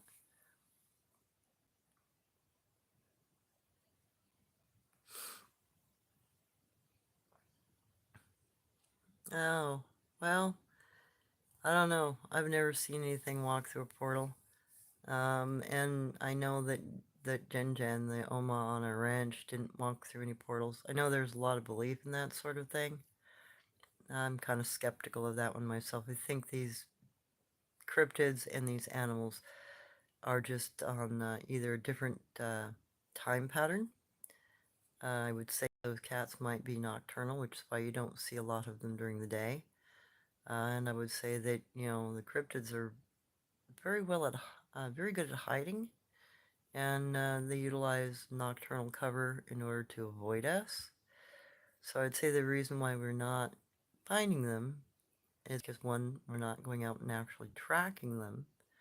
We're relying on other methods for contact, which isn't going to work because there isn't an animal out there that you can interact with other than like a raccoon or maybe a crow.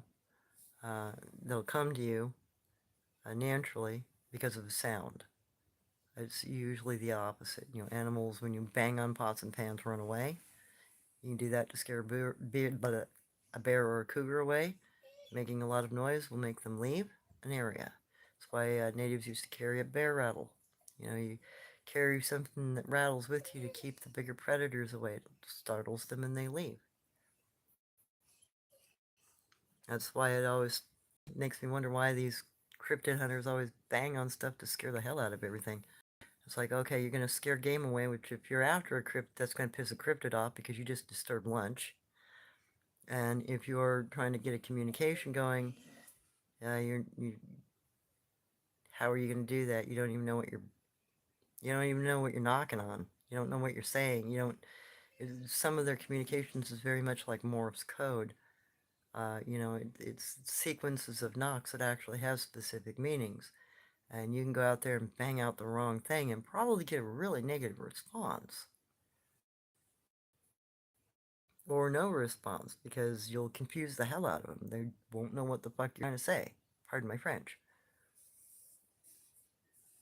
Okay, peace journey. Yes, on the spots. The feline I encountered had open, large spots like the shape C, black all over with spots underneath, all in the undercoat.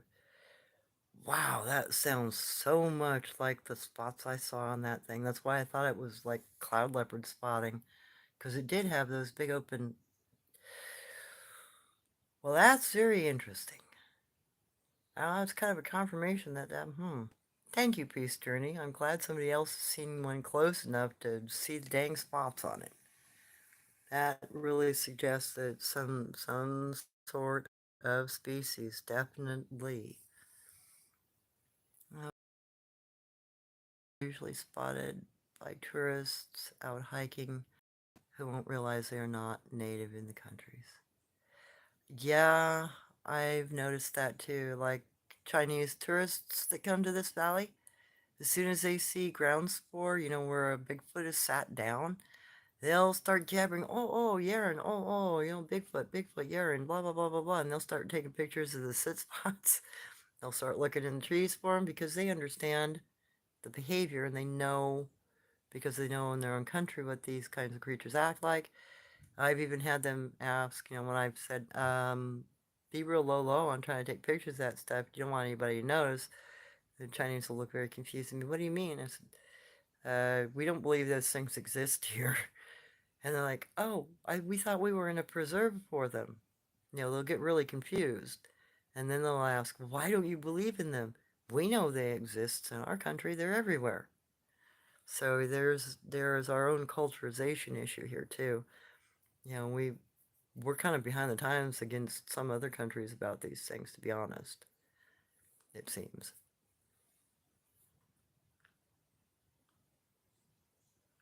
Oh, really, Roberta? My daughter saw something that looked like a pale crawler or rake. It was flesh-colored, tall, and very thin, with long arms. It was hunched, overlooking, oh God, in the window. The cat I saw first. Wow. Yikes. Yeah, I don't know a lot about those guys. I know that my grandmother had stories about pale-colored things, as did Uncle Long, but they claimed that those things came up out of the earth during the last ice age, and they hadn't been on the surface before then. So I'm still trying to learn about those kinds of species of whatever they are. But they all seem to be rather hungry for human.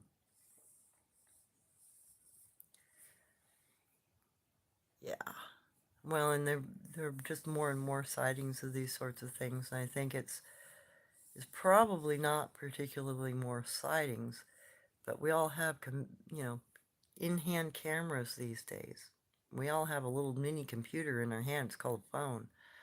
And I think the reason why we're getting the uptick in sightings is simply because people are able to take pictures of what they've seen and are able to finally post something about these sorts of things. People may have been running across these things for generations, but without a camera in hand, what are you going to do? Tell somebody? Or are you going to keep it to yourself so they don't call you crazy? So I think our technology is actually helping expose these things a little bit, at least. Okay.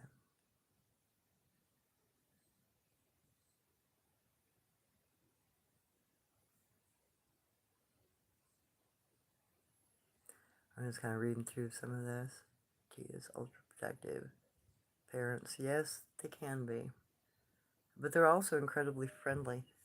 Uh, cheetahs, like, like Egyptian dingoes, you can walk up to them in the wild and they will get really close to you, and they typically aren't very vicious.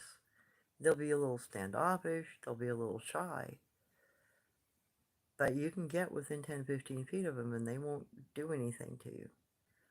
So their personalities are a little calmer to begin with.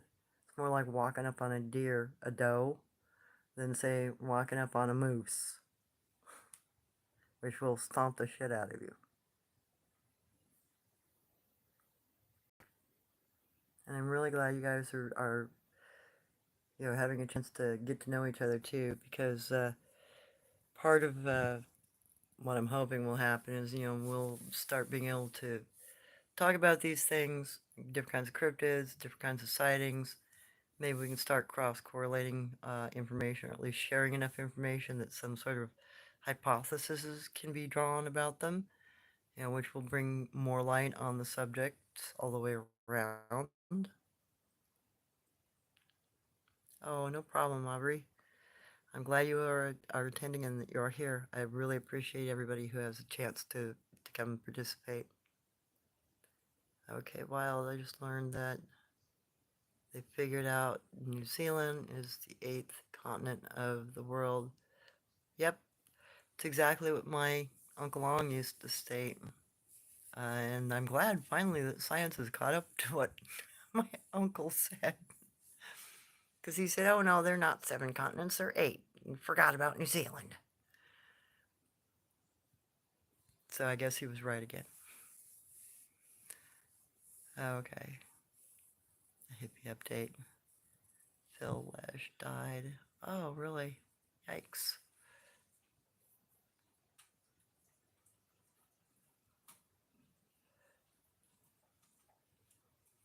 Okay. Let me get down here. Yeah. Yeah, you're right, Aubrey. Some reachers do tend to be thoughtless.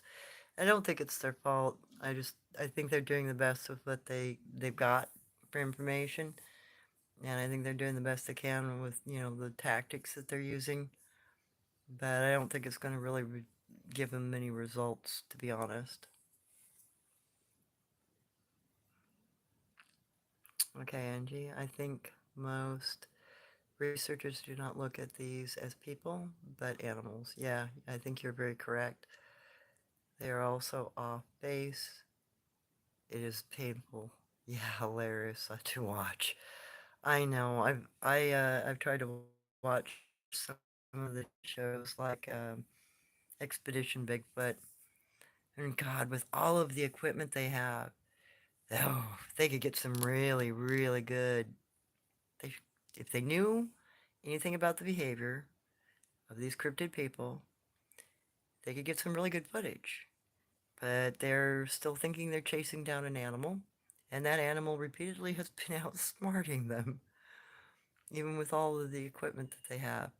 That and just angle and placement, sometimes they're not seriously in the right position to get anything because they don't know how they move. They don't understand the movement pattern of the cryptid they're after, which will definitely not get you any results. You kind of have to figure that out before you can get any results.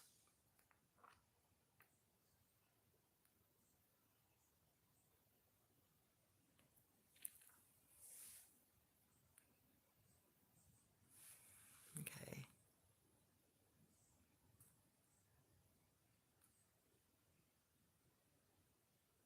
No worries, Taz. So, yeah. You got any questions? Because I'm coming up on 2 hours and I've been rambling for a while. Hopefully it's been entertaining. Hopefully it's been informative. And yeah, I know I got a little off base with the whole cheetah thing, a black cat. But yeah, if anybody can, get rid of my voice out of that previous recording, there is one little background siren sound. That's about the time the talking happened. And the fuzz can be erased from that. Those sounds could be enhanced, and there might be some pretty interesting things revealed. Next time they go really loud and they're really close up here, which is probably going to be in the next week or so, because they kind of come through in cycles. I'll get a night where they're just, or a couple of nights where they're just going cuckoo and doing all kinds of communications, and then it'll be nothing for like a week, 10 days, and then they'll be back. And the next time they're back in town, so to speak, I'll try to make some more recordings. And I'm gonna try to not talk, and I'm gonna make sure my dog is inside, so that there's no other sound disturbances. And I'm gonna hold ground even if I hear that funny, what I think might be the cat, until I hear it walking towards me. Then I'll probably put a door between it and me. But I don't think it's going to be anything more than curious. It's about the third or fourth time it's gotten that close, which has always startled me. But, if it's potentially a pet, maybe I shouldn't startle myself over it. Maybe I should just hold ground and see what it does. Because if it's just being curious, the worst it's going to do is just walk up and try to look at me. If it's been used to being around other people, then it's probably not going to do anything harmful to me.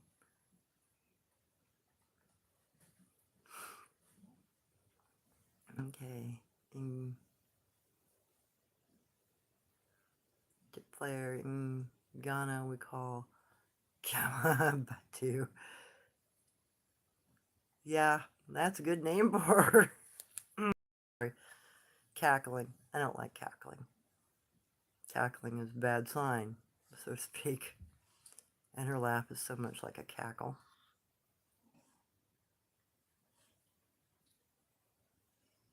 I'm glad you're enjoying my content, Aubrey. And I'm going to be a little sparse here because I got to deal with my truck. I got to deal with my van, see if I can get it fixed. So I'm primarily going to be sticking to going to work. But there are a few locations where I can kind of keep some material coming your way. The Shaman Dogman area is not too far from where I work. The Bear Woman's area is right next to where I work. And then I've always got the sounds that are made up here at night sometimes. And I'll try to get a better recording of some of those, hopefully here soon. And then, I try to make it out every week to the Dogman's area. Because that was going to be my focus, as long as my vehicle can keep making it out there. I'm going to see if I can get some more sound recordings of them speaking, and maybe some communications, because they got very communicative with me this last time, including the whole little "I'm your friend" snuck up behind me. So maybe I can capture some more of their interactions as well, so you guys can hear what dogmen do, because all cryptids act very similarly at ground level. When their basic interactions are all more or less the same. It also kind of clues me in that they all kind of communicate together, because you wouldn't share those kind of similarities if you weren't familiar with each other. You have to have some way of communicating with each other that's subtle and unknown to the outside world, and knocks, taps, and calls can do that, because those can all blend in as just, oh, well, a deer stepped over a stick, or, oh, that's just a hoot owl. You can disregard it pretty easily. But once you start picking out the patterns, like the whole knock patterns, threes and twos and fours, and they'll repeat, in hoots as well, or whatever sounds they're utilizing, they'll still keep the same kind of Morse code patterning to it. So once you can identify that, you can start picking out their communications a little easier. And that's another reason for me trying to get some of their vocalizations and their knocks on recording, because nobody else has been doing that. They're going out there and grabbing a power knock, or they're grabbing a scream or a howl, something they can identify, and that fits their preconceived idea, which we got to get away from. Otherwise, we'll never figure out how to communicate with them or what they really are. Excuse me. So, hopefully the little bits of sound bites I am able to get will help that out, clarify that. And then, we can start listening for that, and we can start making our own recordings once we can identify areas like that are communication rich, as it were. If we get a body of reference material like that, then we can start kind of deciphering what they're doing and how they're communicating. which should advance, you know, the thinking about them quite a bit, I would hope, anyway.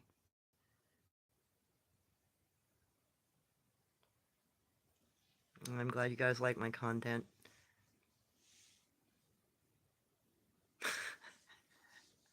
Trees grow where knees grow. That's a good one. Sorry, I'm kind of stuffy. Okay. Yeah, you're very correct, Trevor. If it was going to hurt you, it would have shown signs by now, wouldn't you think? Yeah, and I think that's the case. I think any of the negative stuff, other than them just trying to scoot you along, I think that the really negative stuff, though, is probably from, species that are not good-natured to begin with. But by and far, I think those less, how to explain it, less familiar. I think the friendlier kinds of, Bigfoot out there, Sabe, I think they kind of work as blockers. I think they kind of put themselves between us and the more dangerous cryptids. Because I've found that to be when the dog man, the big inky track guy, came up here way too close. Yeah, I got like 11 skunk around this house, and all of a sudden, it went. He was growling downhill, and they're like, "Nope, we're here." And all of a sudden, he stopped advancing. So, I think they do kind of protect us in a lot of ways from things that are probably more predatory towards us, and we're not even aware of it the majority of the time.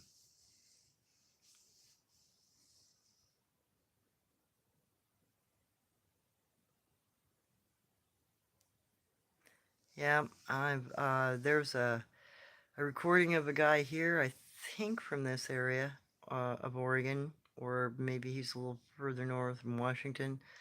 A guy an older guy was making a 911 call into the police because somebody was banging on his house. Looked in his window, and he's looking at this thing 10 feet tall. And the emergency call recorder is like, he's saying, "Yeah, get here now. This thing's looking at my window." So that kind of behavior is pretty well known, them banging on your house. And sometimes that is because you've done something and you've aggravated them and they want you to know that they are pissed at you. And other times it's actually to warn you. Like if it all of a sudden happens and you haven't done anything bad, you haven't shot at one, you haven't run over one, you haven't let your dog loose and, gotten one bit or anything, you're probably dealing with one that's actually probably trying to warn you of something. Because I know that Jen would pound on the side of our house when the Gugway got too close to our house. And she hadn't pounded on the side of our house until that thing showed up. So to me, that was her trying to say, "Don't leave the house. It's out." Because we used to go out and stargaze a lot at night. The whole family would go outside, in the middle of the night, stargaze, go look at the constellations. My dad would tell me stories about the constellations. I think my dog needs to go out. "Okay, baby, we'll be going in a minute." So yeah, there's that sort of thing that's potential too. And some of it's, we gotta just kind of figure out what they're trying to say to us and why. Because they obviously have some sort of thinking pattern going on their side about something, but we don't know what that something is, and we don't know why they might be doing some of these behaviors. So trying to figure that out might benefit us all. Maybe it will give some sense to some of the behaviors.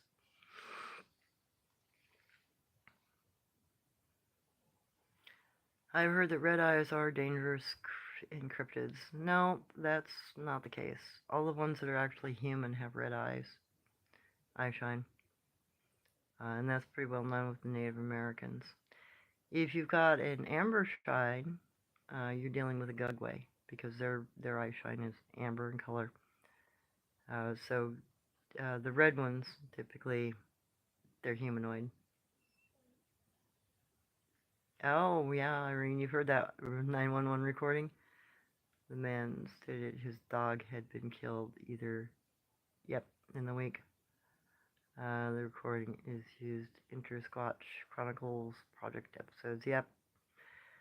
Yeah. And to me, that would say that maybe his dog bit one of their young, potentially, and it was killed, and then, his house got slapped. Basically telling him to piss off, keep your fucking mutt out of my backyard. And if it costs the child's life, they might be angry for quite some time. And they'll probably bang on your house for a couple of years. So it's those sorts of behaviors that people think are violent. No, it could literally tear your house apart with you in it, and there wouldn't be a damn thing you could do to stop it. So be happy they're just banging on your house. Gugwe are part of the Redbone people. Gugwe are always born bald. They're human eaters. They are cannibals, and they are carnivorous to each other. And they will go after the friendlier species of cryptids, especially their young and juveniles.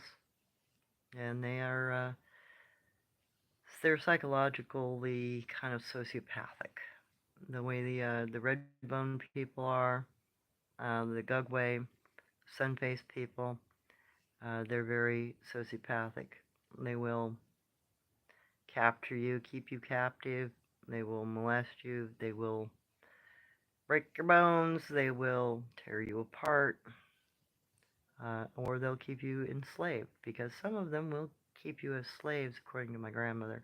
The sun-faced people are in particular known within the native cultures as enslaving humans. They'll keep you as a workhorse. They'll reproduce with you. But you'll always be on the dirty end of the stick. You'll never be able to get away from them. And if you try to leave, you're going to get beat and potentially eaten if you don't cooperate. So there's that aspect of them. That, if you're not inside the native culture, know the native lore about them, you'll never know that about them. You'll never understand that kind of thing. You're welcome. And I really think I need to let my puppy out. I'm so sorry, guys. So if there are any more questions, let's do that. And then I'm going to head.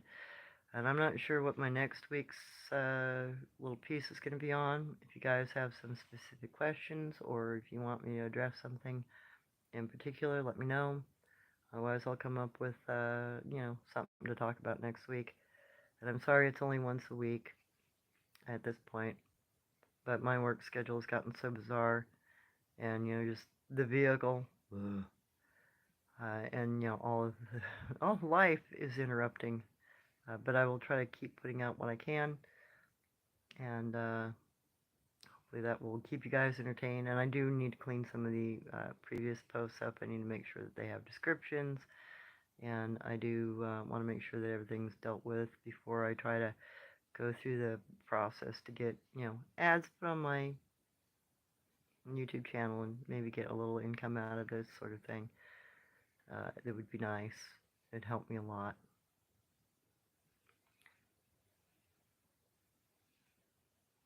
Oh, Niflheim behavior? Yeah, probably be next Friday new. I was doing a Wednesday and a Saturday, but that's like too time cramped now, so I have to do just a Friday. And at least when I switch buildings, I'll be on the same weekly schedule, so I'll still be able to do Fridays.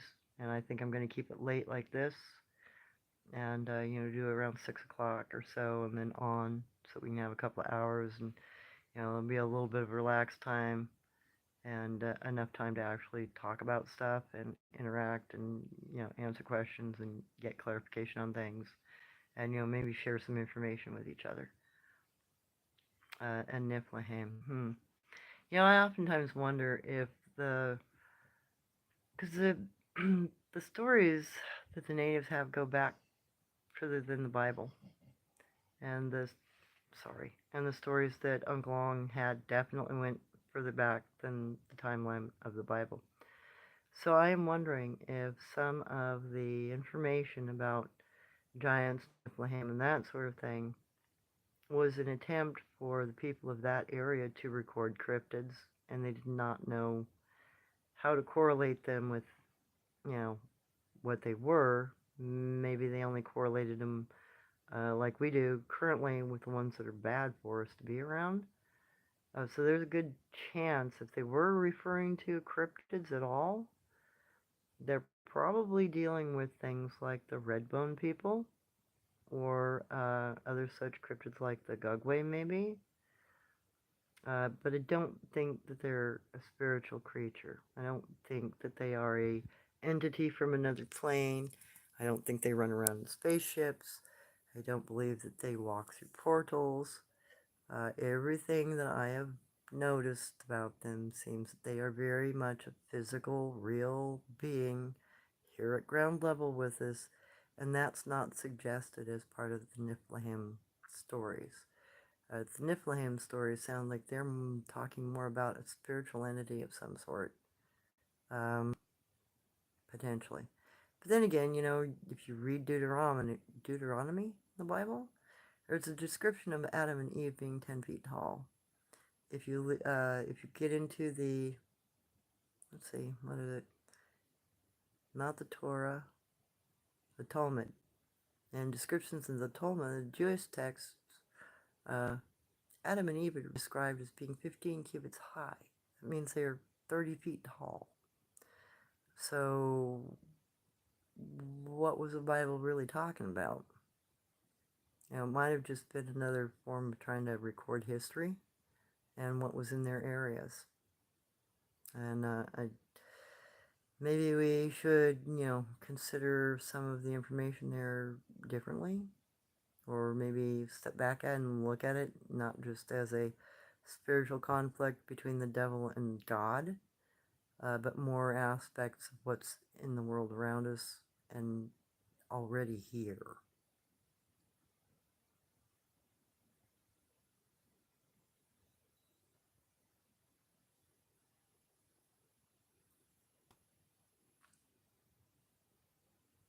Ooh, I don't have a post box, but that's something I've been actually thinking about doing. So let me set one up. But I thought about doing PayPal, and I don't have the proper ID to do PayPal anymore, because I don't have one of those biometric passport IDs. So I've been either, I don't know. I don't know. I'd love to be able to have some sort of outer connection just to get a little bit of support for doing this sort of thing, but I gotta work on it. My tech savvy is not as good as it could be. Kind of technologically dumb. You're really lucky I figured out how to use YouTube, to be honest. So for me to kind of try to get into that end of, you know, trying to raise funding, I would have to set up a bank account. I'd have to do some other things in order to even link stuff together that, because my bank won't do that. I have a very small bank, and they don't do external linkage to anything. So I don't have the option to do internet banking or anything like that through my current bank. So I'm going to have to resolve that, and that's part of why I was hoping to try to do the funds through YouTube. But in the event that my YouTube page doesn't fit the qualifications, I'm not going to go through and rip down evidence. You know, I'm not going to rip down what I've already created, because there's no way I can replicate it. I'd have to go back and find exactly the same thing in the, you know, exactly the same spot, and that's potentially not possible. So, you know, I might be stuck in an area situation where I can't fund this, and I'll have to come up with some other option. And it might have to be an old-fashioned option. I'm not really sure yet. I have to be able to pass all the criteria for YouTube in order for me to enable super chats, which means the 500 plus. Oh, my battery's starting to die. The 500 plus videos I have to go back through. I have to make sure they all have descriptions, and I have to make sure that they're all labeled correctly, and all of the toggle switches are done correctly before I can get my super chat stuff going. And then once I apply, it still takes another month. So, however long it takes me to correct all of that, because I wasn't familiar with how to set stuff up, and then a month on top of that before I get super chats going. So it's potentially a couple months still out for that sort of thing. I don't know yet.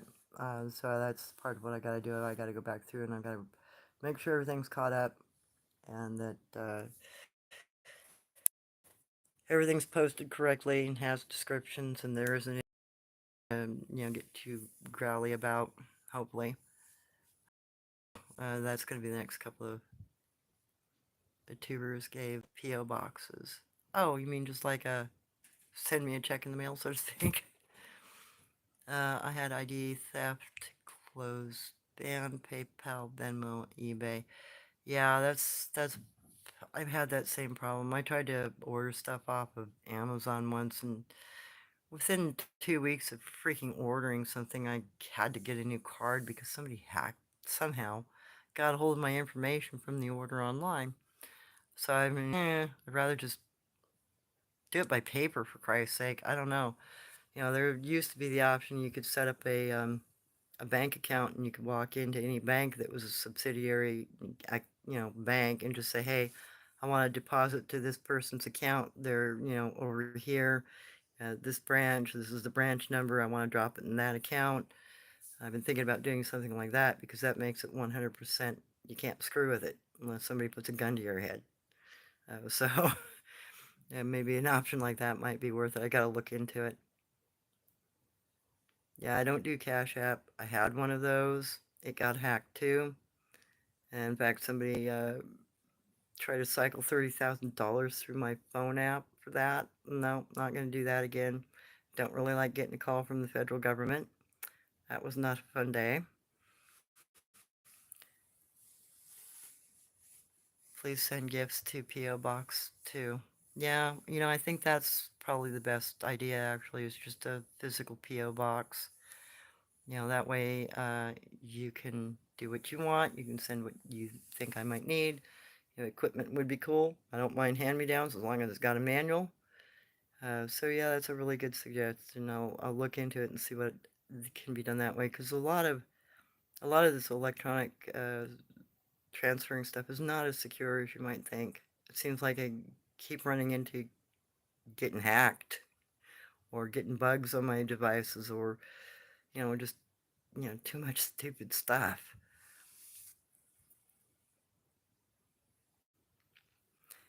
Yeah, no worries. Bad luck comes with territory when nobody likes what you're saying. You know, people don't like being told that they don't know what they're talking about with cryptids, and then they don't like somebody proving it to them. Yeah, I know. I hear you on that one, Aubrey. All right, well, I'm going to head out because my phone is starting to die. And I will look into things this week and see what I can do. Yeah, I might just do a P.O. box. It might be the easiest. And it would be pretty simple for people to be able to do what they want, send what they want, etc. that way. And I'll look into that sort of thing. Hopefully that would be more equitable than some of this other stuff. All right, guys. You're welcome. And I really appreciate you all. I'm so glad you enjoy my content. And I'm sorry some of them kind of rough. I usually only do 1 or 2 takes of things because I kind of move quickly through an area. And yes, thank you, Elizabeth, for your prayers. I appreciate them. And I do believe that prayers work, so thank you very much. All right, everybody. I really appreciate you. Thank you. I'm glad you like the content. I'm glad it's helpful to you. I'm glad it's useful. And yeah, it's been awesome. It's been a great experience so far. I think you guys are a really good group of people, and I really appreciate your involvement and your interest. Love you all. Be safe. Prayers for everyone. Bless you all. Good night.